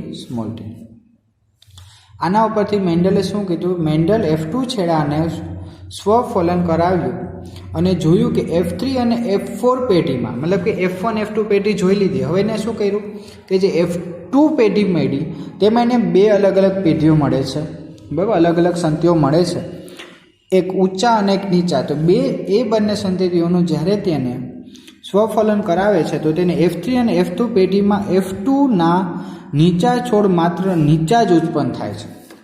અને શું જોવા મળ્યું કે જે F2 સંતતિમાં જે છોડ નીચા હતા તે બધા નીચા જ જોવા મળે છે, ઊંચા જોવા મળતા જ નથી, બરાબર.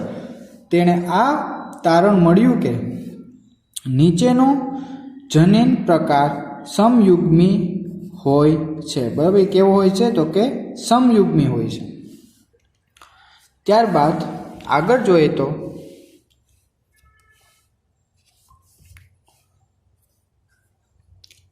ઉપરના ફકરા પરથી સ્પષ્ટ થાય છે કે ગાણિતિક સંભાવના પ્રયોગ દ્વારા જનીન પ્રકાર પ્રમાણની ગણતરી કરી શકાય છે, પરંતુ માત્ર પ્રભાવી લક્ષણના સ્વરૂપ પ્રકારે જોઈને જનીન પ્રકારની સંરચનાનું જ્ઞાન થઈ શકતું નથી. મતલબ કે તમે બહારથી જોઈને નથી કહી શકતા કે આની અંદર કયા લક્ષણો હાજર છે. ત્યારબાદ ઉદાહરણ તરીકે F1 અને F2ના ઊંચા છોડોને જનીન પ્રકાર કેપિટલ ટી અને કેપિટલ ટી સ્મોલ ટી છે એવું અનુમાન થઈ શકતું નથી. આવું તમે નક્કી તો ન જ કહી શકો ને કે F1 F2 જે પણ તમને ઊંચા છોડો મળ્યા તેની અંદર કેપિટલ ટી અને કેપિટલ ટી સ્મોલ ટી જે છે એ જનીનના પ્રકારો જે છે, બરાબર, એવું તો તમે અનુમાન નથી જ લગાવી શકતા. એટલા માટે F2ના ઊંચા છોડોના જનીન પ્રકારના નિર્ધારણ માટે મેન્ડલે F2ના ઊંચા છોડને નીચા છોડ સાથે સંકરણ કરાવ્યું. તેને આપણે કહીએ છીએ કસોટી સંકરણ, બરાબર. એટલે એને શું કર્યું કે જે ઊંચા છોડ હતા F2 જનરેશનમાં, જે ઊંચા છોડ હતા તેને નીચા છોડ સાથે સંકરણ કરાવ્યું, તો એને કહીએ છીએ કસોટી સંકરણ. લાક્ષણિક કસોટી સંકરણમાં પ્રભાવી સ્વરૂપ પ્રકાર ધરાવતા સજીવ અને પ્રભાવી સ્વરૂપ પ્રકાર દર્શાવે છે તેને પ્રચ્છન્ન છોડ સાથે સ્વફલન કરાવવામાં આવ્યું. સજીવોના જનીન પ્રકાર નક્કી કરવા માટે આવા સંકરણની સંતતિઓનું વિશ્લેષણ કરી શકાય છે. હવે જો આપણે આકૃતિ જોશું 5.5 એટલે તમને ખ્યાલ આવશે કે શું કીધું છે તે. જોઈએ તો સમયુગ્મી પ્રચ્છન્ન અને સમયુગ્મી પ્રચ્છન્ન, બરાબર. આ બંને જ છે. સ્મોલ w છે, અહીંયા પણ સ્મોલ w છે. અહીં શું છે તો કે પ્રભાવી સ્વરૂપ પ્રકાર. પ્રભાવી સ્વરૂપ પ્રકારમાં આપણે કેપિટલ W લઈએ છીએ, બીજી બાજુ કેપિટલ W સ્મોલ w લઈએ છીએ. ઠીક છે, તો આ અલગ અલગ તમને મળેલી હતી. હવે એનું શું કરીએ છીએ આપણે, જ્યારે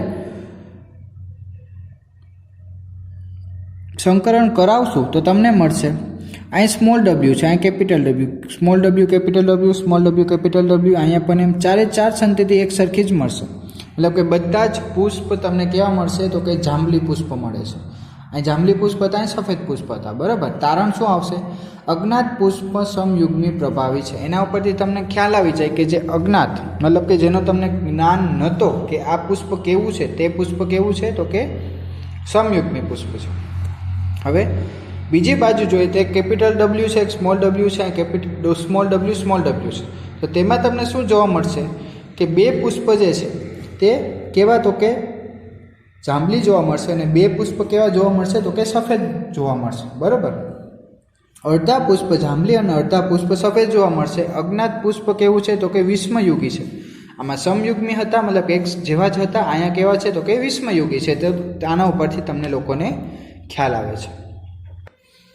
ત્યારબાદ એક સંકરણ પ્રયોગના પોતાના નિરીક્ષણોના આધારે મેન્ડલ તેના વારસાગમનના આધારે અને તેના સમજણના આધારે બે સામાન્ય નિયમો રજૂ કર્યા અને આ નિયમોને આનુવાંશિકતાના સિદ્ધાંતો અથવા નિયમો કહેવાય છે. આનુવાંશિકતાના સિદ્ધાંતો કહી શકો કાં તો આનુવાંશિકતાના નિયમો. બે નિયમો છે.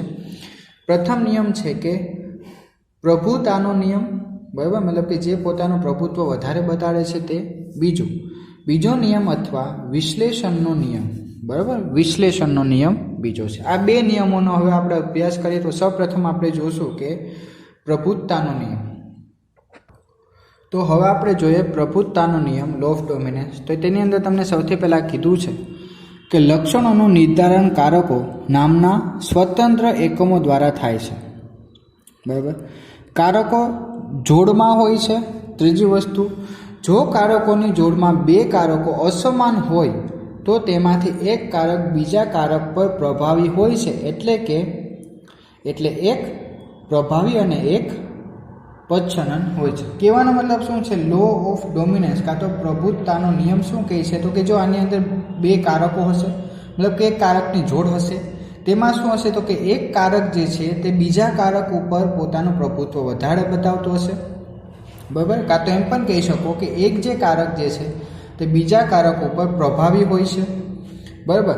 એટલે જો F1માં માત્ર એક પિતૃના લક્ષણનું અભિવ્યક્તિ થવું તથા F2માં બંને પિતૃના લક્ષણનું અભિવ્યક્તિ થવું પ્રભુત્તાના નિયમ દ્વારા સમજાવી શકાય છે. એટલે શું થાય તો કે જે F1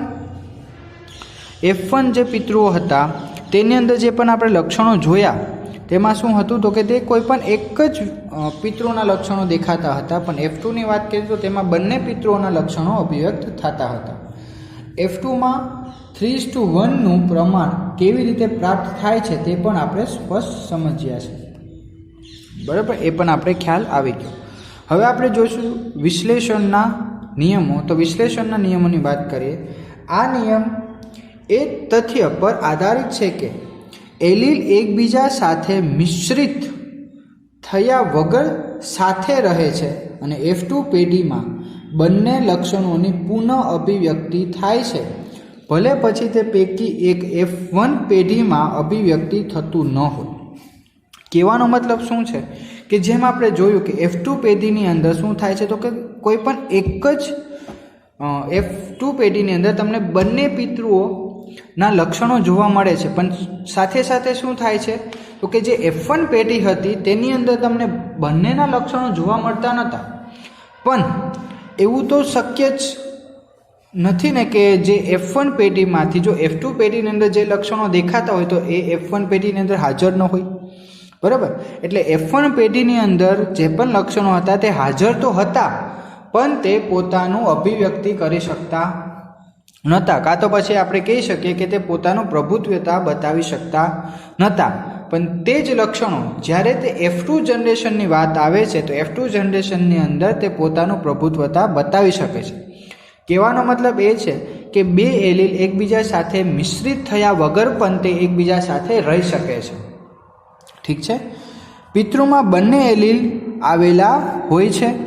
જન્યુઓમાં નિર્માણ સમયે કારકો એકબીજાથી અલગ પડે છે અને તે પૈકીનું એક જ કારક જન્યુ કોષમાં દાખલ થાય છે, બરાબર. મતલબ કે જન્યુ નિર્માણ દ્વારા શું થાય તો કે બે અલગ અલગ કારકો એકબીજાથી અલગ પડશે અને કોઈ પણ એક જ કારક જન્યુ કોષમાં દાખલ થાય છે, તો તેને આપણે કહીએ છીએ સમયુગ્મી પિતૃ, મતલબ કે એક સરખા, બરાબર. બીજી વસ્તુ કે દ્વારા ઉત્પન્ન થાય છે બધા જન્યુઓ સમાન હશે અને આના દ્વારા જેટલા પણ જન્યુ ઉત્પન્ન થાય છે તે બધા સમાન હશે.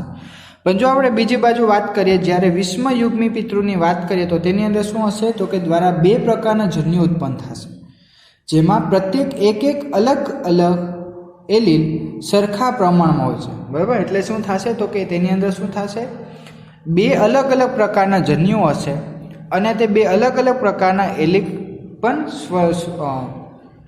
સરખા પ્રમાણમાં હાજર હશે. હવે આપણે જોઈશું અપૂર્ણ પ્રભુત્તા, બીજું જોઈશું સપ્રભુત્તા, બરાબર. અપૂર્ણ એટલે નામો પરથી જ તમને ખ્યાલ આવતો હશે કે અપૂર્ણ મતલબ કે અડધું, ઠીક છે. પૂર્ણ રીતે તે પ્રભુત્તા બતાવતું નથી, એને આપણે કહીશું અપૂર્ણ પ્રભુત્તા. તો જોઈએ, જ્યારે વટાણા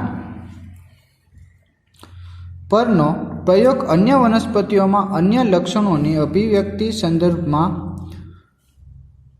પુનરાવર્તિત કરવામાં આવ્યો ત્યારે ખબર પડી કે ક્યારેક F1માં એવા સ્વરૂપ પ્રકાર પ્રાપ્ત થાય છે કે જે બે પૈકી કોઈ પિતૃ સાથે મળતા આવતા નથી.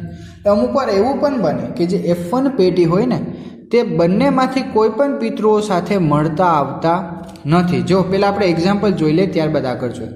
ત્યાં તમે જોઈ શકો છો કે આપણી પાસે લાલ ફૂલ છે અને સફેદ ફૂલ છે, બરાબર. આ બંને આના જન્યુઓ કહે છે RR છે, અહીંયા સ્મોલ આર એટલે અહીં કેપિટલ R અને સ્મોલ આર મળ્યા. ત્યારબાદ તમને જે F1 પેઢી મળે છે તે બધી કેવી મળી, ગુલાબી મળી. પણ તમને મળવી કેવી જોતી હતી, કાં તો લાલ કાં તો સફેદ મળવી જોતી હતી, પણ એવું નથી થયું. અહીં શું થયું તો કે લાલ અને સફેદ બે મળી અને તમને ગુલાબી પેઢી મળી, બરાબર. તો જ્યારે આની અંદર જન્યુઓ કયા હશે, કેપિટલ R સ્મોલ આર હશે. તો જ્યારે તમે આને આગળ પ્યુનેટ સ્ક્વેરની અંદર મૂકવામાં આવે છે તો ત્યારે તમે શું મળ્યું, capital R small R, capital R small R, આ જન્યુઓ છે. તો F2 પેઢીમાં તમને ત્રણ અલગ અલગ પ્રકારની પેઢીઓ મળી. કેવી રીતે તો કે જો એક જ લાલ, બે કેવા છે તો કે ગુલાબી અને એક કેવું છે સફેદ. તો તેના પરથી સ્વરૂપ પ્રકાર પ્રમાણે જોઈએ તો લાલ એક, ગુલાબી બે અને સફેદ એક. જનીન પ્રકાર પ્રમાણે જોઈએ તો RR એક, કેપિટલ R સ્મોલ આર બે અને સ્મોલ આર એક. ઠીક છે. એટલે થયું છે શું તો કે F1 પેઢીમાં જ કોઈ પણ એક પણ એલીલ જે છે તે પોતાનું પ્રભુત્વ બતાવી શકતા નથી અને બંને કેવા થઈ જાય છે કે મિશ્રણ થઈ જાય છે, બંને મિશ્રિત થઈ જાય છે.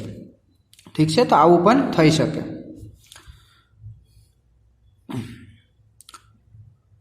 ધાન પુષ્પ અપૂર્ણ પ્રબુદ્ધતા દ્રષ્ટાને સમજવા માટેનું શ્રેષ્ઠ ઉદાહરણ છે.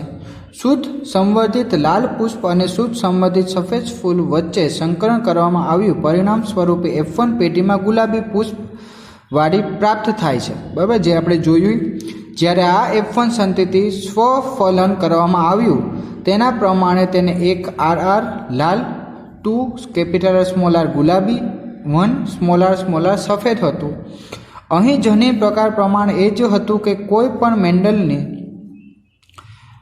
એક સંકરણના પ્રયોગમાં સંભવિત હતું, પરંતુ સ્વરૂપ પ્રકાર પ્રમાણે 3:1 પ્રભાવી કાં તો પચ્છનન પ્રમાણ બદલાઈ ગયું હતું. બરાબર, મતલબ કે પચ્છનન પ્રમાણ શું થયું છે? બદલાઈ ગયેલું છે. આ ઉદાહરણ કેપિટલ આર કારક અને સ્મોલ આર કારક પર સંપૂર્ણ પ્રભાવી ન હતું. આથી લાલ અને સફેદ દ્વારા ગુલાબી પ્રાપ્ત થાય છે. મતલબ કે આની અંદર શું થયું? તો કે જે કેપિટલ આર જે હતું તે સ્મોલ આર ઉપર પ્રભુત્તા નહોતા બતાવી શકતું, કાં તો સ્મોલ આર હતું એ કેપિટલ આર ઉપર પૂરી રીતે પ્રભુત્તા બતાવી નહોતા શકતા. એટલે શું થયું? તમને એક અલગ જ સંતતિ મળી જે ગુલાબી મળે છે. ઠીક છે. ત્યારબાદ પ્રભાવિતતાનું સંકલ્પનાનું સ્પષ્ટીકરણ. બરાબર, પ્રભુત્તા વાસ્તવમાં શું છે? કેટલાક એલીલ પ્રભાવી અને કેટલાક પચ્છિત ક્રમે હોય છે. આ પ્રશ્નને સમજવા માટે આપણે જનીનના કાર્યને સમજવું પડે. તેમ તમે જાણો છો કે જનીનમાં વિશિષ્ટ લક્ષણોને અભિવ્યક્ત કરવા માટેની માહિતી રહેલી હોય છે. તે આપણે ખ્યાલ છે. બરાબર, કે જનીનની અંદર વિશિષ્ટ કાર્યો કરવા માટે માહિતી હાજર હોય છે. દ્વિતીય સજીવમાં એલીલના જોડ સ્વરૂપે પ્રત્યેક જનીનની 2 નકલ હોય છે. બરાબર, એટલે શું થાય? તો કે દ્વિતીય કારકની અંદર પ્રત્યેક જનનની 2 નકલ હશે. એ આવશ્યક નથી કે એલીલની જોડ હંમેશા એક જેવી જ હોય. જેમ કે વિષમયુગીની અંદર શું થાય? બંને એલીલની જોડ એક સરખી નથી હોતી, અલગ અલગ હોય છે. તેમાંથી એક એલીલની ભિન્નતાનું કારણ તેમાં આવેલા પરિવર્તન હોઈ શકે છે. એટલે જો કોઈ પણ એક એલીલની અંદર જે પણ ચેન્જ આવે છે તે કોના લીધે હોઈ શકે છે? તો કે તેમાં રહેલા ભિન્નતાને લીધે આવે. મતલબ એલીલમાં જે પણ ભિન્નતા જોવા મળે છે તેના લીધે થઈને તમને અલગ અલગ સ્વરૂપ જોવા મળે છે. જે એલીલમાં ચોક્કસ માહિતીને રૂપાંતરિત કરે છે એના લીધે શું થાય? તો કે એલીલની અંદર ચોક્કસ માહિતીનું રૂપાંતરણ થાય છે. જો ઉદાહરણ તરીકે એક એવી જનીનને લાવવામાં આવે કે જેમાં એક ઉત્સેચક બનાવવાની માહિતી હોય. કોઈ પણ એક એવો એલીલ કે જેની પાસે એક જ ઉત્સેચક બનાવવાની માહિતી હોય, કાં તો કોઈ પણ એવો જનીન કે જેની પાસે ખાલી એક જ ઉત્સેચકને બનાવવાની માહિતી હોય. આ જનીનમાં બંને પિતૃરૂપી તેમાં 2 એલીલ સ્વરૂપ હશે. મતલબ કે તેમાં એક જ જનીનની અંદર 2 એલીલ તો હાજર હશે. માની લઈએ કે તે સામાન્ય એલીલ એવા સામાન્ય ઉત્સેચક ઉત્પન્ન કરે છે કે એક પ્રક્રિયા એસના રૂપાંતરણ માટે આવશ્યક છે. રૂપાંતરિત એલીલ સિદ્ધાંતિક રીતે નીચેનામાં કોઈ પણ ઉત્પાદન માટે જવાબદાર હોઈ શકે. તો એના ઉપરથી શું કહી શકીએ? કે જો સામાન્ય ઉત્સેચક કાં તો ઓછી ક્રિયાશીલતાવાળા ઉત્સેચક અથવા બિનકાર્યક્ષમ ઉત્સેચક અથવા કોઈ જ ઉત્સેચક નથી. 3 રીતે થઈ શકે. એક તો શું? તો કે સામાન્ય ઉત્સેચક કાં તો ઓછું ક્રિયાશીલતા ધરાવતા ઉત્સેચક મળે, કાં બિનકાર્યકારી ઉત્સેચક મળે, કાં તો કોઈ પણ પ્રકારના તમને ઉત્સેચક જ ન મળે. ઠીક છે. હવે આગળ જોઈએ તો પહેલા કિસ્સામાં રૂપાંતરિત એલીલ એ રૂપાંતરિત એલીલના સમાન છે. એટલે કે તે એક સ્વરૂપ પ્રકાર સર્જે તેના પરિણામ સ્વરૂપે પ્રક્રિયાનું એસનું રૂપાંતરણ થશે. આ પ્રકારના એલીલની જોડ ખૂબ જ સામાન્ય છે. બરાબર, મતલબ કે કોઈ પણ એક જ રૂપાંતરિત એલીલ જે છે તે કોઈ પણ એક જ પરિણામનું નિર્દેશન કરે છે. બરાબર, પણ એલીલ જો બિનકાર્યક્ષમ ઉત્સેચક અથવા ઉત્સેચક ઉત્પન્ન નથી કરતા તો સ્વરૂપ પ્રકાર પર અસર થઈ શકે છે. પહેલાં ઉત્સેચક તમને મળે છે, બીજામાં શું થયું? તો કે ઉત્સેચક મળે છે પણ બિનકાર્યકારી મળે છે. મતલબ કે તેની ઉપર જે કામ કરવો જોઈએ તે ઉત્સેચક નથી મળતું. ત્રીજામાં તો કે ઉત્સેચક જ ઉત્પન્ન નથી થતા, તો તે શું કરશે? તો કે જે સ્વરૂપ પ્રકાર જે છે તેના ઉપર તે અસર કરી શકે છે. સ્વરૂપ પ્રકાર લક્ષણો રૂપાંતરિત એલીલના કાર્ય ઉપર નિર્ભય રહે છે. સામાન્યતઃ અઉપરાંતિત એલીલ જે વાસ્તવિક સ્વરૂપ પ્રકારનું પ્રતિનિધિત્વ કરે છે તે પ્રભાવી હોય છે તથા રૂપાંતરિત એલીલ મુખ્યત્વે પચ્છન એલીલ હોય છે. આ ઉદાહરણમાં પચ્છન એલીલના અભિવ્યક્ત થવાથી ઉત્સેચક બનતો જ નથી અથવા બંને તે કાર્યક્ષમ હોતા નથી. ઉત્સેચક અમુક વાર શું થાય તો કે ઉત્સેચક બને છે, અમુક વાર ઉત્સેચક બનતા જ નથી. ઠીક છે. હવે આપણે જોઈએ સહપ્રભાવિતા. બરાબર, સહપ્રભાવિતા જોઈએ તો અત્યાર સુધી આપણે એ સંકરોની ચર્ચા કરી રહ્યા હતા જ્યાં F1 બે પિતૃઓમાંથી કોઈ એક એલીલને મળતા આવે અથવા વચ્ચેના લક્ષણોવાળા કોઈ પણ એક સાથે મળતા હોય કાં તો વચ્ચેના લક્ષણો. પરંતુ સહપ્રભાવિતા એવી ઘટના છે જેમાં F1 પેઢી બંને પિતૃઓને મળતી આવે છે, મતલબ કે બંને પિતૃઓ એક સાથે જોવા મળે છે. ઉદાહરણ તરીકે મનુષ્યમાં ABO રુધિર જૂથનું નિર્ધારણ કરવાવાળા વિભિન્ન પ્રકારના રક્તકણો, મતલબ કે આપણી જ વાત છે બ્લડ ગ્રુપ. ABO રુધિર જૂથ નિયંત્રણ આઈ જનીન કરે છે, આઈ જનીન દ્વારા થાય છે. રક્તકણમાં કોષરસ સ્તરની સપાટી પરથી બહાર ઉપસેલ શર્કરા પોલિમર હોય છે અને આ પોલિમરોના પ્રકાર કયો હશે તે બાબતનું નિયંત્રણ જનીન આઈ દ્વારા થાય છે. બરાબર, મતલબ કે આપણા કોષરસ સ્તરની વાત કરેલી છે, રક્તકણનો જે કોષરસ સ્તર હોય તેની વાત કરેલી છે. તો તેની અંદર ઘણા બધા શર્કરા ઉત્પન્ન થતા હોય અને તે કઈ શર્કરા ઉત્પન્ન થશે તેનું નિયંત્રણ કોણ કરે છે તો કે આઈ જનીન દ્વારા તેનું નિયંત્રણ થાય છે. આ જનીન આઈના 3 એલીલ IA, IB અને I હોય છે.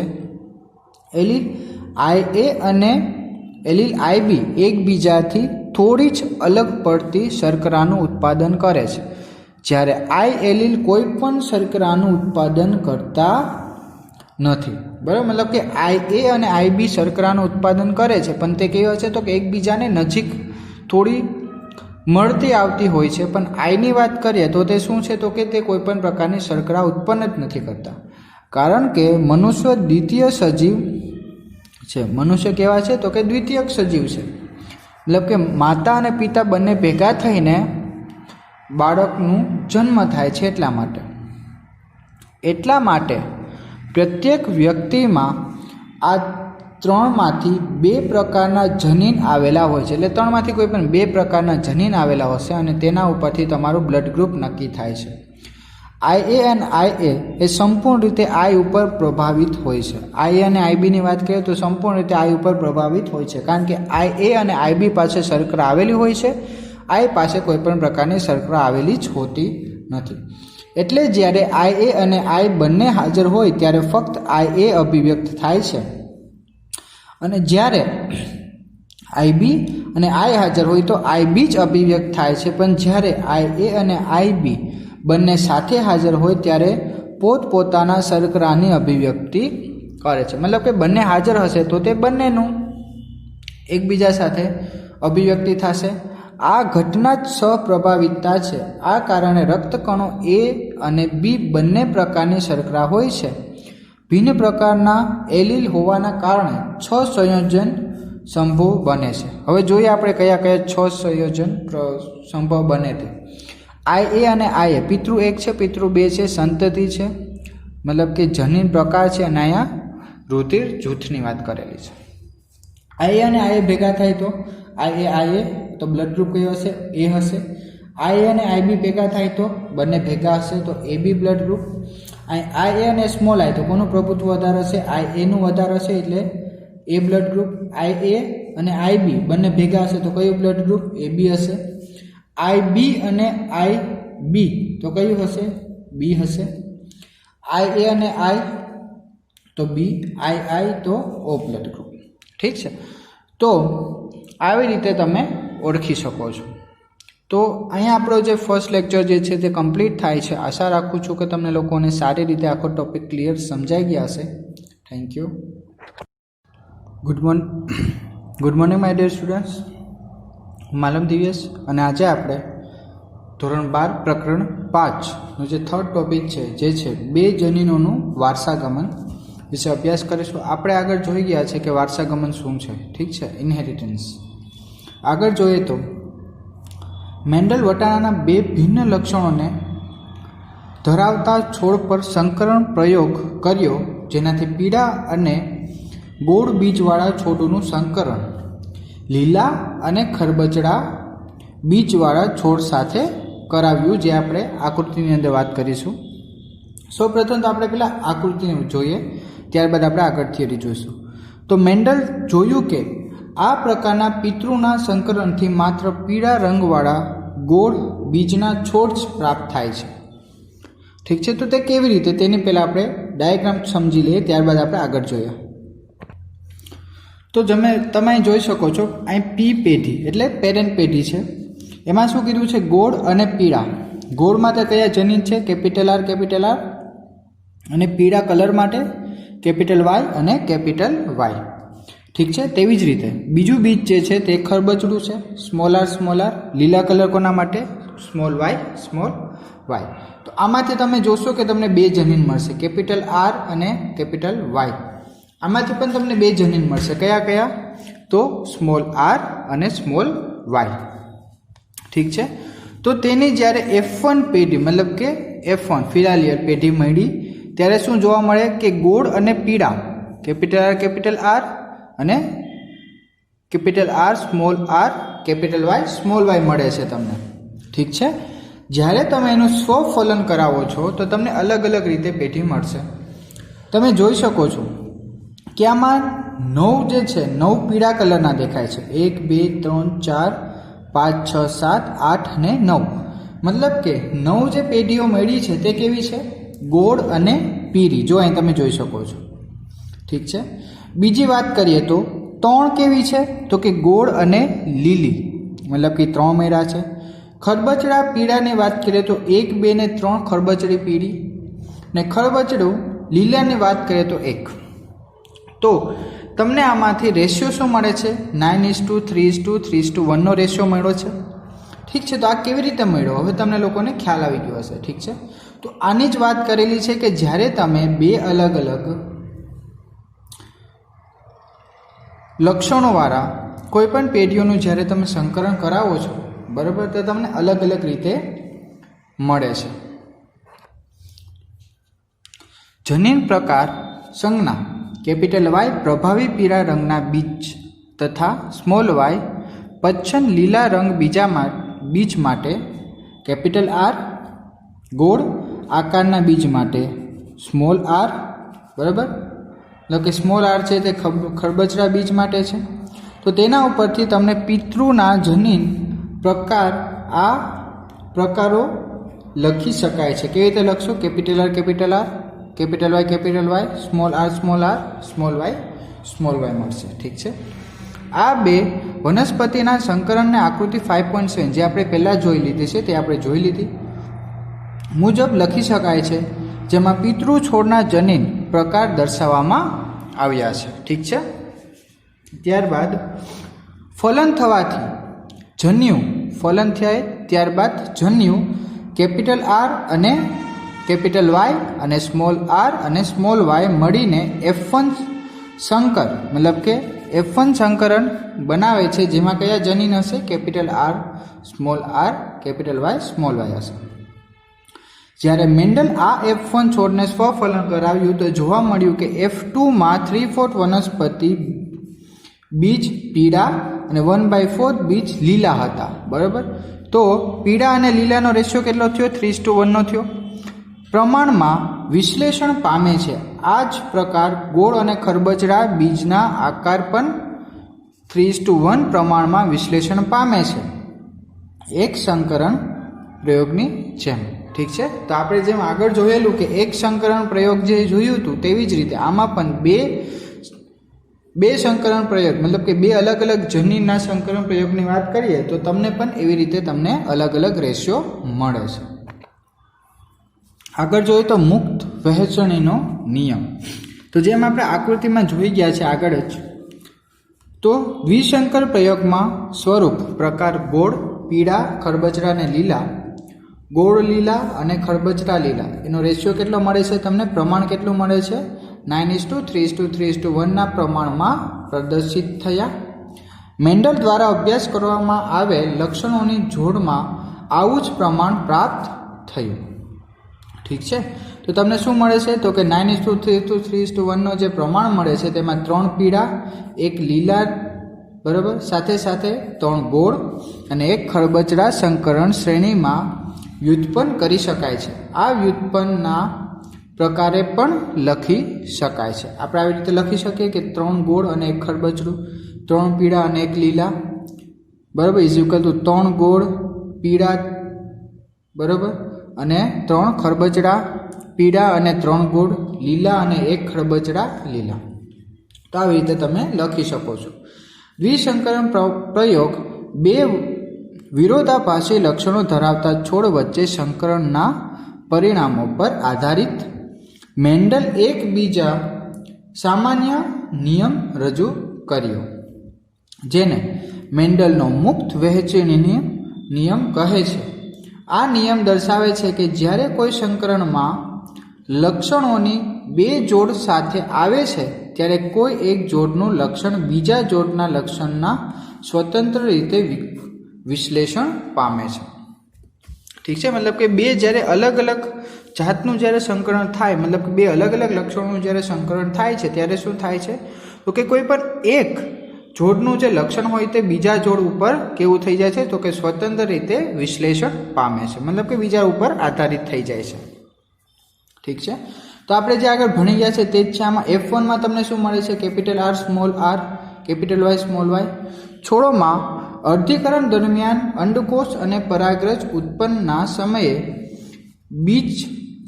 જનીનના બે જોડોના મુક્ત વિશ્લેષણને સમજવા માટે પુનેટ સ્ક્વેરનો સફળતાપૂર્વક ઉપયોગ કરી શકાય છે. એ આપણે કરી શકીએ છીએ, બરાબર. જનીનની એક જોડ, જનીનનો R અને સ્મોલ r ના વિશ્લેષણ પર વિચાર કરીએ તો 50% જન્યુઓ કેપિટલ R જનીન અને બીજા 50% જન્યુઓ સ્મોલ r જનીન હોય છે. તેમાં કેપિટલ R અને સ્મોલ r હોવાની સાથે સાથે આવેલ કેપિટલ Y અને સ્મોલ y પણ હોય છે, બરાબર. એ બે તો છે જ, પણ એની સાથે સાથે કેપિટલ Y પણ હશે અને સ્મોલ y પણ હશે. ત્યારબાદ સ્મોલ y નું વિશ્લેષણ પણ કેપિટલ R સ્મોલ r જેવું જ હોય છે. યાદ રાખો, જેવી મહત્વની વાત એ છે કે 50% R અને 50% સ્મોલ r નું વિશ્લેષણ 50% કેપિટલ Y અને 50% સ્મોલ y ના વિશ્લેષણથી સ્વતંત્ર રહેલો છે. ત્યારબાદ કેપિટલ R ધરાવતા જન્યુઓમાં 50% કેપિટલ Y અને બીજા 50%માં સ્મોલ y. આ પ્રકારે સ્મોલ r ધરાવતા જન્યુઓમાં 50% કેપિટલ Y તથા બીજા 50%માં સ્મોલ y જનીન હોય છે. ઠીક છે, તો તેમને તેમાં 4 જનીન પ્રકાર મળશે. કયા કયા? Capital R, capital Y, capital R small y, small y, capital R, બરાબર, અને સ્મોલ r સ્મોલ y. આ પ્રકારે હોય છે, જેમાં પ્રત્યેક સંખ્યા કુલ જન્યુઓના 25%, બધા કેટલા હશે, તો કે 25% હશે. ઠીક છે, જ્યારે તમે પ્યુનેટ સ્ક્વેરની બે બાજુએ અંડકોષો અને પરાગરજને લખો છો ત્યારે તે ફલિતાંડોમાં રચનાની જાણકારી મેળવવી સરળ હશે, બરાબર. તો તમે તે કરી શકો, જેમ આપણે આગળ જોયેલું આકૃતિ 5.7 ની અંદર. હવે આપણે વાત કરીશું આનુવાંશિકતાનો રંગસૂત્રીય વાત, બરાબર. તો સૌપ્રથમ જોઈએ તો મેન્ડલ તેનું લક્ષણો અને આનુવાંશિકતા ઉપરનું કાર્ય 1965માં પ્રકાશિત કરેલ. તેમ છતાં કેટલાય કારણસર 19th સેન્ચુરીની સાલ સુધી અજાણ હતું, બરાબર. 1965માં થઈ ગયું હતું ચાલુ, બટ 19th સેન્ચુરી સુધી તો તે અજાણ્યું જ હતું. કેટલા વર્ષ? તો કે મિનિમમ આપણે કહી શકીએ કે 35 વર્ષ સુધી કોઈને ખ્યાલ જ નહોતો. પ્રથમ એ દિવસોમાં સંચાર વ્યવહાર સરળ ન હતો, બરાબર, જેનાથી તેઓના કાર્યને બહોળો પ્રચાર મળ્યો નહીં. બીજું, જનીનો અથવા મેન્ડલની ભાષામાં કારકો માટે એ સંકલ્પના આપી કે તે લક્ષણોનો નિયંત્રણની સ્થાયી તેમજ અલગ એકમોમાં સ્વરૂપ છે તથા તેના નિયંત્રણની સંકલ્પના અર્થાત એવા એલીલ કે જે એકબીજા સાથે સંમિશ્રિત થતા નથી. બરાબર, મતલબ કે એકબીજા સાથે સંમિશ્રિત નથી, મતલબ કે મિક્સ નથી થતા, પણ બંનેનું પ્રભુત્વ તો હાજર હોય જ છે. મતલબ કે એકનું પ્રભુત્વ પ્રબળ હોય છે, બીજાના કમ્પેરમાં બીજાનું પ્રભુત્વ એટલું હોતું નથી. આ બાબત મેન્ડલના સમકાલીનોને સ્વીકાર્ય ન હતી. બરાબર, પણ શું થયું તો કે મેન્ડલની સાથે સાથે જે બીજા લોકો જે ઘણા બધા આના પર કામ કરતા હતા તે લોકોએ શું કીધું કે આ વસ્તુ પોસિબલ નથી, કારણ કે તેનો પ્રતિકૃતિની વિવિધતા રૂપે પરિચિત હતા. બરાબર, તેમાં શું હતું તો કે પ્રતિકૃતિની વિવિધતા તે લોકોને જોવા મળતી હતી, તો પણ મેન્ડલે એમ કીધું કે આવી વસ્તુ થતી નથી. ત્રીજું એ સમયે જીવ વિજ્ઞાનીઓએ મેન્ડલનો જૈવ ઘટનાના પૃથ્થકરણ માટે ઉપયોગમાં લીધેલ ગણિત આધારિત અભિગમ સંપૂર્ણ નવો અને કેટલાક જીવ વિજ્ઞાનીઓ દ્વારા સ્વીકાર્ય હતો. બરાબર, મતલબ કે અસ્વીકાર્ય, મતલબ કે માનતા નહોતા. મેન્ડલ આપણે પહેલાં જ જોયું કે મેન્ડલે ગણિતિક રીતે મતલબ કે મેથેમેટિક્સનો ઉપયોગ કરીને તેને એક્સપ્લેન કરેલું હતું. એટલા માટે શું થયું તો કે ઘણા જે જીવ વિજ્ઞાનીઓ હતા તે આ વસ્તુને માનતા નહોતા, છતાં પણ તે તેની હાજરીનું ભૌતિક પ્રમાણ આપી શક્યા નહોતા. મતલબ કે તે આપણે કહીએ ને કે કોઈ પણ વસ્તુ તમે કહો છો તે તમે જસ્ટ બોલી દો એનાથી બધા ન માને. બરાબર, તેના માટે તમારે કંઈક પ્રૂફ જોઈએ. તો શું થયું તો કે મેન્ડલ જે છે તે તેના માટે પ્રૂફ આપી શક્યા નહોતા. તે એ પણ ન બતાવી શક્યા કે તે કયા દ્રવ્યોના બનેલા હોય છે. એને એ પણ ન બતાવી શક્યા કે તેની અંદર શું શું આવેલું હોય છે. બરાબર, ત્યારબાદ 19th સેન્ચુરીમાં 3 વૈજ્ઞાનિકોએ ડી વ્રીચ,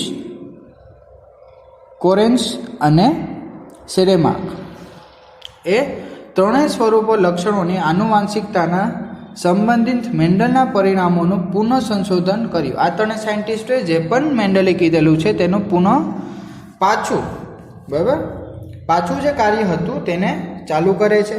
એ સમયે સૂક્ષ્મદર્શક યંત્રની તકનિકમાં પ્રગતિ થઈ રહી હતી અને વૈજ્ઞાનિકો કાળજીપૂર્વક કોષ વિભાજન જોવામાં સમર્થ થઈ ચૂક્યા હતા. બરાબર, મતલબ કે માઇક્રોસ્કોપ ત્યાર સમયમાં આવી ગયું હતું અને સારી રીતે કામ કરતું હતું ને તેની અંદર આપણે કોષ વિભાજન કેવી રીતે થાય છે તે પણ આપણે જોઈ શકતા હતા. કોષ કેન્દ્રમાં એક સંરચનાની શોધ થઈ ચૂકી હતી જે કોષ વિભાજન પહેલાં સ્વયંજનન તેમજ વિભાજિત પણ થઈ જાય છે, જેને આપણે રંગસૂત્રો કહીએ છીએ. બરાબર, રંગસૂત્રોની પણ શોધ થઈ ગઈ હતી. 1902 સુધી અર્ધીકરણ દરમિયાન રંગસૂત્રોની હલનચલનની ગતિનું જ્ઞાન પ્રાપ્ત થઈ ગયું હતું. 1902માં શું થયું તો કે રંગસૂત્રોની જે હલનચલન ગતિનું જે છે પણ કામ છે તે બધાની પર આપણી પાસે માહિતી હતી. ત્યારબાદ વોલ્ટર શટર અને થિયોડોર બોરવી એ જોયું કે રંગસૂત્રોનો વ્યવહાર પણ જનીન જેવો જ છે. એને શું જોયું કે જે પણ રંગસૂત્રો છે તેનું કામ પણ કેવું છે તો કે જનીન જેવું, કાં તો કારકો જે મેન્ડલે કીધેલું હતું કારકો તેના જેવું તેનું કામ છે. તેઓ મેન્ડલના નિયમો ને રંગસૂત્રની હલનચલનની ગતિવિધિ દ્વારા સમજાવ્યા. હવે એ બંને શું કહ્યું કે જે મેન્ડલે જે રંગસૂત્રોનું જે હલનચલન હતું તેની સાપેક્ષમાં આ વસ્તુને સમજાવે છે. ત્યારબાદ કોષ વિભાજનની સમભાજન તેમજ અર્ધીકરણ પ્રક્રિયાઓમાં રંગસૂત્રોની વર્તણૂકને ધ્યાનમાં રાખીને તેને સમજી શકાય છે, જે તમે 11th સ્ટેન્ડર્ડમાં ભણી ગયા છો. જનીનની જેમ જે રંગસૂત્રો પણ જોડમાં આવેલા હોય છે તથા એક જનીનની જોડના બંને એલીલ સમજાત રંગસૂત્રોના સમજાત સ્થાન પર આવેલા હોય છે. બરાબર, મતલબ કે સામે આવેલા હોય છે. હવે તમે જોઈ શકો તો G1 ફેઝ, G2, ત્યારબાદ અર્ધીકરણ 1, અર્ધીકરણ 2 અને જનન કોષો મળે છે. ઠીક છે. હવે આગળ જોઈએ તો છે રંગસૂત્રો અને જનીનના વર્તણૂકની સરખામણી. ઠીક છે. તો આ રંગસૂત્રો, આ જનીનની વાત કરીએ તો જોડમાં હોય છે, આ પણ જોડમાં હોય છે. જન્યુ નિર્માણ દરમિયાન એવી રીતે વિશ્લેષણ પામે છે કે જન્યુઓની પ્રત્યેક જોડમાંથી માત્ર એક જ જન્યુમાં પ્રવેશી શકે છે. આમાં જન્યુ નિર્માણ દરમિયાન વિશ્લેષણ પામે છે અને જોડોમાંથી માત્ર એક જ જન્યુઓ પ્રાપ્ત થાય છે. ઠીક છે. અલગ અલગ જોડ એકબીજાથી સ્વતંત્ર રીતે વિશ્લેષણ પામે છે. એક જોડ બીજી જોડની સ્વતંત્ર રીતે વિશ્લેષણ પામે છે. ઠીક છે. હવે આપણે આગળ જોઈએ તો અર્થીકરણ 1ની ભાષાંતર અવસ્થામાં રંગસૂત્રોની બે જોડ મધ્યસ્થ પટ્ટિકા પર એકબીજાથી સ્વતંત્ર રીતે સંરેખિત થઈ શકે છે, જેમ આપણે આગળ ભણી ગયા છે. ઠીક છે. મતલબ એક પટ્ટીથી તમે બંનેને અલગ કરી શકો છો. આપણે ધોરણ 11ની અંદર ભણી ગયા છે. આને સમજવા માટે ડાબા અને જમણા કોલમના 4 અલગ રંગસૂત્રોની સરખામણી કરો. બરાબર. આપણે કીધું છે કે તમે આવી રીતે બંનેને અલગ કરી શકો છો. હવે સ્થાયીતા 1 અને સ્થાયીતા 2 બંને અલગ અલગ રીતે. બરાબર. અર્થીકરણ 1 ભાષાંતર અવસ્થા, અર્થીકરણ 1 ભાષાંતર અવસ્થા. બરાબર. અલગ અલગ રીતે તમને બતાવેલું છે અને છેવટે તમને શું મળશે તો કે જનન કોષો મળે છે. ઠીક છે. ત્યારબાદ સટન અને બોવરીએ તર્ક રજૂ કર્યો કે રંગસૂત્રોની જોડ બનાવી અને અલગ પામવું તે પોતાની સાથે લઈ જવાય રહેલા કારકોના વિશ્લેષણનું કારણ બનશે. બરાબર. સટને રંગસૂત્રોના વિશ્લેષણ મેન્ડલના સિદ્ધાંતો સાથે જોડ્યા. તેને આનુવાંશિકતાનો રંગસૂત્રીયવાદ કહે છે. બરાબર. અને ત્યારે હવે શું કહે છે તેને આપણે આનુવાંશિકતાનો રંગસૂત્રીયવાદ. ત્યારબાદ આ વિચારના સંશ્લેષણનું પામર કરીને થોમસ હર્ટ મોર્ગન આ વિચારના સંશ્લેષણનું પાલન કરીને થોમસ હર્ટ મોર્ગન બરાબર તથા તેઓના સાથીઓએ આનુવાંશિકતાનો રંગસૂત્રીયવાદ અથવા સિદ્ધાંતની પ્રયોગાત્મક ચકાસણી કરી અને લિંગી પ્રજનન ઉત્પાદનમાં જોવા મળતી ભિન્નતા માટે આધારભૂત શોધ કરી. ઠીક છે. મોર્ગનને ફળમાખી ડોર્સોફિલા મેલેનોગાસ્ટર પર કાર્ય કર્યું કે જેમાં અભ્યાસ માટે અનુકૂળ સાબિત થઈ. તેને પ્રયોગશાળામાં સરળ સંશ્લેષિત માધ્યમમાં ઉછેરી શકાતી હતી. ઠીક છે. તે પોતાનું જીવનચક્ર 2 અઠવાડિયામાં પૂર્ણ કરે છે. તેમાં એક જ મેથુનથી માખીઓની વિપુલ સંતતિ ઉત્પન્ન થાય છે તથા તેમાં સ્પષ્ટ લિંગભેદ હતો. નર અને માદાની સહેલાઈથી ઓળખ થઈ શકતી હતી. એટલે કે આ બધા કારણો છે જેના લીધે થઈને તેને ફળમાખી ઉપર અભ્યાસ કર્યો છે. સાથે તેઓમાં આનુવાંશિક વિવિધતાઓ અનેક પ્રકાર હતા જે સૂક્ષ્મદર્શક યંત્રના લો પાવરમાં પણ જોઈ શકાતા હતા. જેમ કે આપણે ખબર છે સૂક્ષ્મદર્શક યંત્ર માઇક્રોસ્કોપની અંદર લો પાવર પણ હોય અને હાઈ પાવર પણ હોય છે. તો હવે આપણે વાત કરીશું સહલગ્નતા અને પુનઃ સંયોજન. બરાબર. મતલબ કે એકબીજા સાથે જોડાવું અને નવી વસ્તુ બનવું. તો લિંગ સંકલિત જનીનોના અભ્યાસ માટે મોર્ગન ડોર્સોફિલા ઘણા બધા દ્વિસંકરણ પ્રયોગ કર્યા.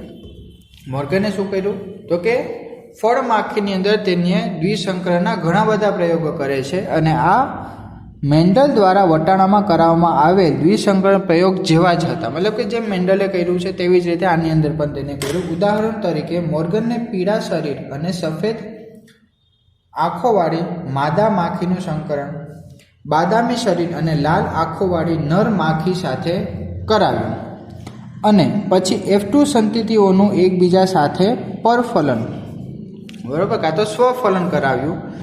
જે એણે જોયું કે બે જનીનોની જોડ એકબીજાથી સ્વતંત્ર વિશ્લેષણની પામી અને F2નું પરિણામ 9:3:1 કરતાં નોંધપાત્ર રીતે અલગ પ્રાપ્ત થયું. મતલબ કે જેમ આપણે આગળ વાત કરેલી વનસ્પતિની અંદર તેના કરતાં તેને થોડુંક અલગ પ્રાપ્ત થયેલું, બરાબર. મતલબ કે બે જનીનોના સ્વતંત્ર રહેવા પર આ પ્રમાણ અપેક્ષિત હતું. મતલબ કે જે બે જનીન જે છે તે કેવા હતા તો કે બંને અલગ અલગ રહે છે, એકબીજા સાથે મિક્સ થતા નથી. ત્યારબાદ મોર્ગન તથા તેના સહયોગીઓએ એ જાણતા હતા કે જનીન એક રંગસૂત્રો પર સ્થિત છે, બરાબર. આપણે આગળ જ વાત કરી ગયા કે જનીનો જે છે કયા ઉપર એક રંગસૂત્રો પર સ્થિત હોય છે. અને ત્વરિત અને એ પણ જાણી લીધું કે જ્યારે દ્વિસંકરણ કોર્સમાં બે જનીન એક જ રંગસૂત્ર પર આવેલા હોય ત્યારે પિતૃ સંયોજનનું પ્રમાણ બિનપિતૃ પ્રકારની ખૂબ જ ઊંચું રહે છે, બરાબર. મતલબ કે બિન પ્રકારથી વધારે ઊંચું રહે છે. મોર્ગને તેનું કારણ બે જનીનોનું ભૌતિક સંકરણ અથવા સહલગ્ન બતાવ્યું. મોર્ગને શું કીધું કે તેનું કારણ શું હશે? કાં તો બે જનીનોનું ભૌતિક સંયોજન કાં તો પછી સહલગ્નતા. મોર્ગન આ ઘટના માટે સહલગ્ન શબ્દ આપ્યો જે એક રંગસૂત્રોના જનીનોમાં ભૌતિક જોડાણ વર્ણવે છે અને બિનપિતૃ જનીન સંયોજનોની પેઢી માટે પુનઃસંયોજન શબ્દ વપરાય છે. આગળ જોઈએ તો મોર્ગન કરતા તેના સહયોગીઓએ પણ તપાસ લગાવી કે એક જ રંગસૂત્ર પર આવેલા હોવા છતાં પણ કેટલાક જનીનોની સહલગ્નતા વધુ હતી, એટલે કે પુનઃસંયોજિત ઘણું ઓછું હતું, બરાબર. એ આપણે ખ્યાલ આવે છે. જ્યારે અન્ય પેઢી ઢીલી રીતે જોડાણ ધરાવતા હતા, એટલે કે પુનઃસંયોજન ઘણું ઊંચું હતું, બરાબર. ઉદાહરણ તરીકે તેમણે શોધ્યું કે સફેદ જનીન અને પીળા જનીન ખૂબ જ મજબૂતાઈથી જોડાયેલા હતા અને તેના પુનઃસંયોજન 1:3% હતું. જ્યારે સફેદ અને લઘુપંખ જનીનનું પુનઃસંયોજન પ્રમાણ 37.2% હતું, એટલે તેમાં ત્યારબાદ સહલગ્નતા ઓછી હતી. ઠીક છે. મોર્ગનના વિદ્યાર્થીએ આલ્ફ્રેડ સ્ટર્ટિવેટ એક જ રંગસૂત્રોના જનીન જોડની પુનઃસંયોજિત આવૃત્તિને જનીનો વચ્ચે અંતર માનીને રંગસૂત્રોમાં તેઓની સ્થિતિનો નકશો દર્શાવ્યો. આજકાલ પૂર્ણ જીનોમના આનુવંશિકતા નિર્ધારણમાં જનીનની નકશા ખૂબ જ વધારે ઉપયોગમાં લેવાઈ રહ્યા છે. આવું જ હ્યુમન જીનોમ અનુક્રમમાં પ્રોજેક્ટમાં પણ વર્ણવિત કરવામાં આવે છે. જે હ્યુમન જીનોમ પ્રોજેક્ટ, બરાબર, આપણે જ્યારે ભણશું ચેપ્ટર નંબર 6ની અંદર ત્યારે તેની અંદર પણ આ વસ્તુનું વર્ગીકરણ કરેલું છે, મતલબ કે બતાવેલું છે. હવે આપણે જો આ ડાયાગ્રામ જોઈશું એટલે તમને લોકોને ખ્યાલ આવશે. અહીં તમે જોઈ શકો છો કોષ A, કોષ B પિતૃ છે. આમાં તમે અલગ અલગ કલર જોઈ શકો છો. ઠીક છે. પેઢી પિતૃમાં શું થયું? જ્યારે આ બંનેનું સંકરણ થયું ત્યારે YW અહીં પણ એવી જ રીતે છે. પીળા સફેદ અને વન્ય પ્રકાર. અહીં શું મળ્યું તમને? વન્ય પ્રકાર મળે છે ને અહીં પીળા સફેદ મળે છે. ચેન્જ આવી ગયો. અહીંયા જોઈ શકો સફેદ લઘુપંખ અને વન્ય પ્રકાર. તો અહીંયા વન્ય પ્રકાર આવી જાય છે. અહીંયા શું છે? તો કે સફેદ લઘુપંખ આવી જાય છે. ઠીક છે. હવે પિતૃ કેટલા % છે? 98.7% છે. અને પુનઃસંયોજિત કેટલા છે? 1:3%. મતલબ કે જે નવું બન્યું છે તે ઓછું છે. ઠીક છે. આ બંનેનું સંકલન કરશો એટલે તમને શું થશે? તો કે 4 બીજી નવી પેઢી મળશે. તમે જોઈ શકો છો F2, બરાબર. અને અહીંયા પણ એવી જ રીતે પણ પિતૃ વધારે છે પુનઃસંયોજિત કરતા. પિતૃ 62.8% છે અને 37.2% પુનઃસંયોજિત છે. બંનેમાં પિતૃ વધારે જ છે. ઠીક છે. એટલે આમાં શું થશે? તો કે જો વન્ય પ્રકાર સફેદ અલગ મળ્યો, પીળો અલગ મળે છે, પીળો સફેદ અલગ મળે છે, બરાબર. અને F2 પેઢીની વાત કરીએ તો F2 પેઢીમાં આપણને વન્ય પ્રકાર સફેદ, પીળો, સફેદ અને પીળો અલગ અલગ જ મળે છે. ઠીક છે. અહીંયા વન્ય પ્રકાર લઘુપંખ સફેદ, લઘુપંખ સફેદ. અહીંયા જોઈએ તો વન્ય પ્રકાર લઘુપંખ સફેદ લઘુ પંખ સફેદ, મતલબ કે એક જ જેવું એને જે રિઝલ્ટ મળતું હતું તે સેમ જ F2 પેઢીની અંદર તેને બધી પેઢીની અંદર એક સરખું જ તેને રિઝલ્ટ મળે છે. ઠીક છે, તો અહીં આપણો આ જે ટોપિક છે તે કમ્પ્લીટ થાય છે. આશા રાખું છું કે તમને લોકોને સારી રીતે સમજાણું હશે. Thank you.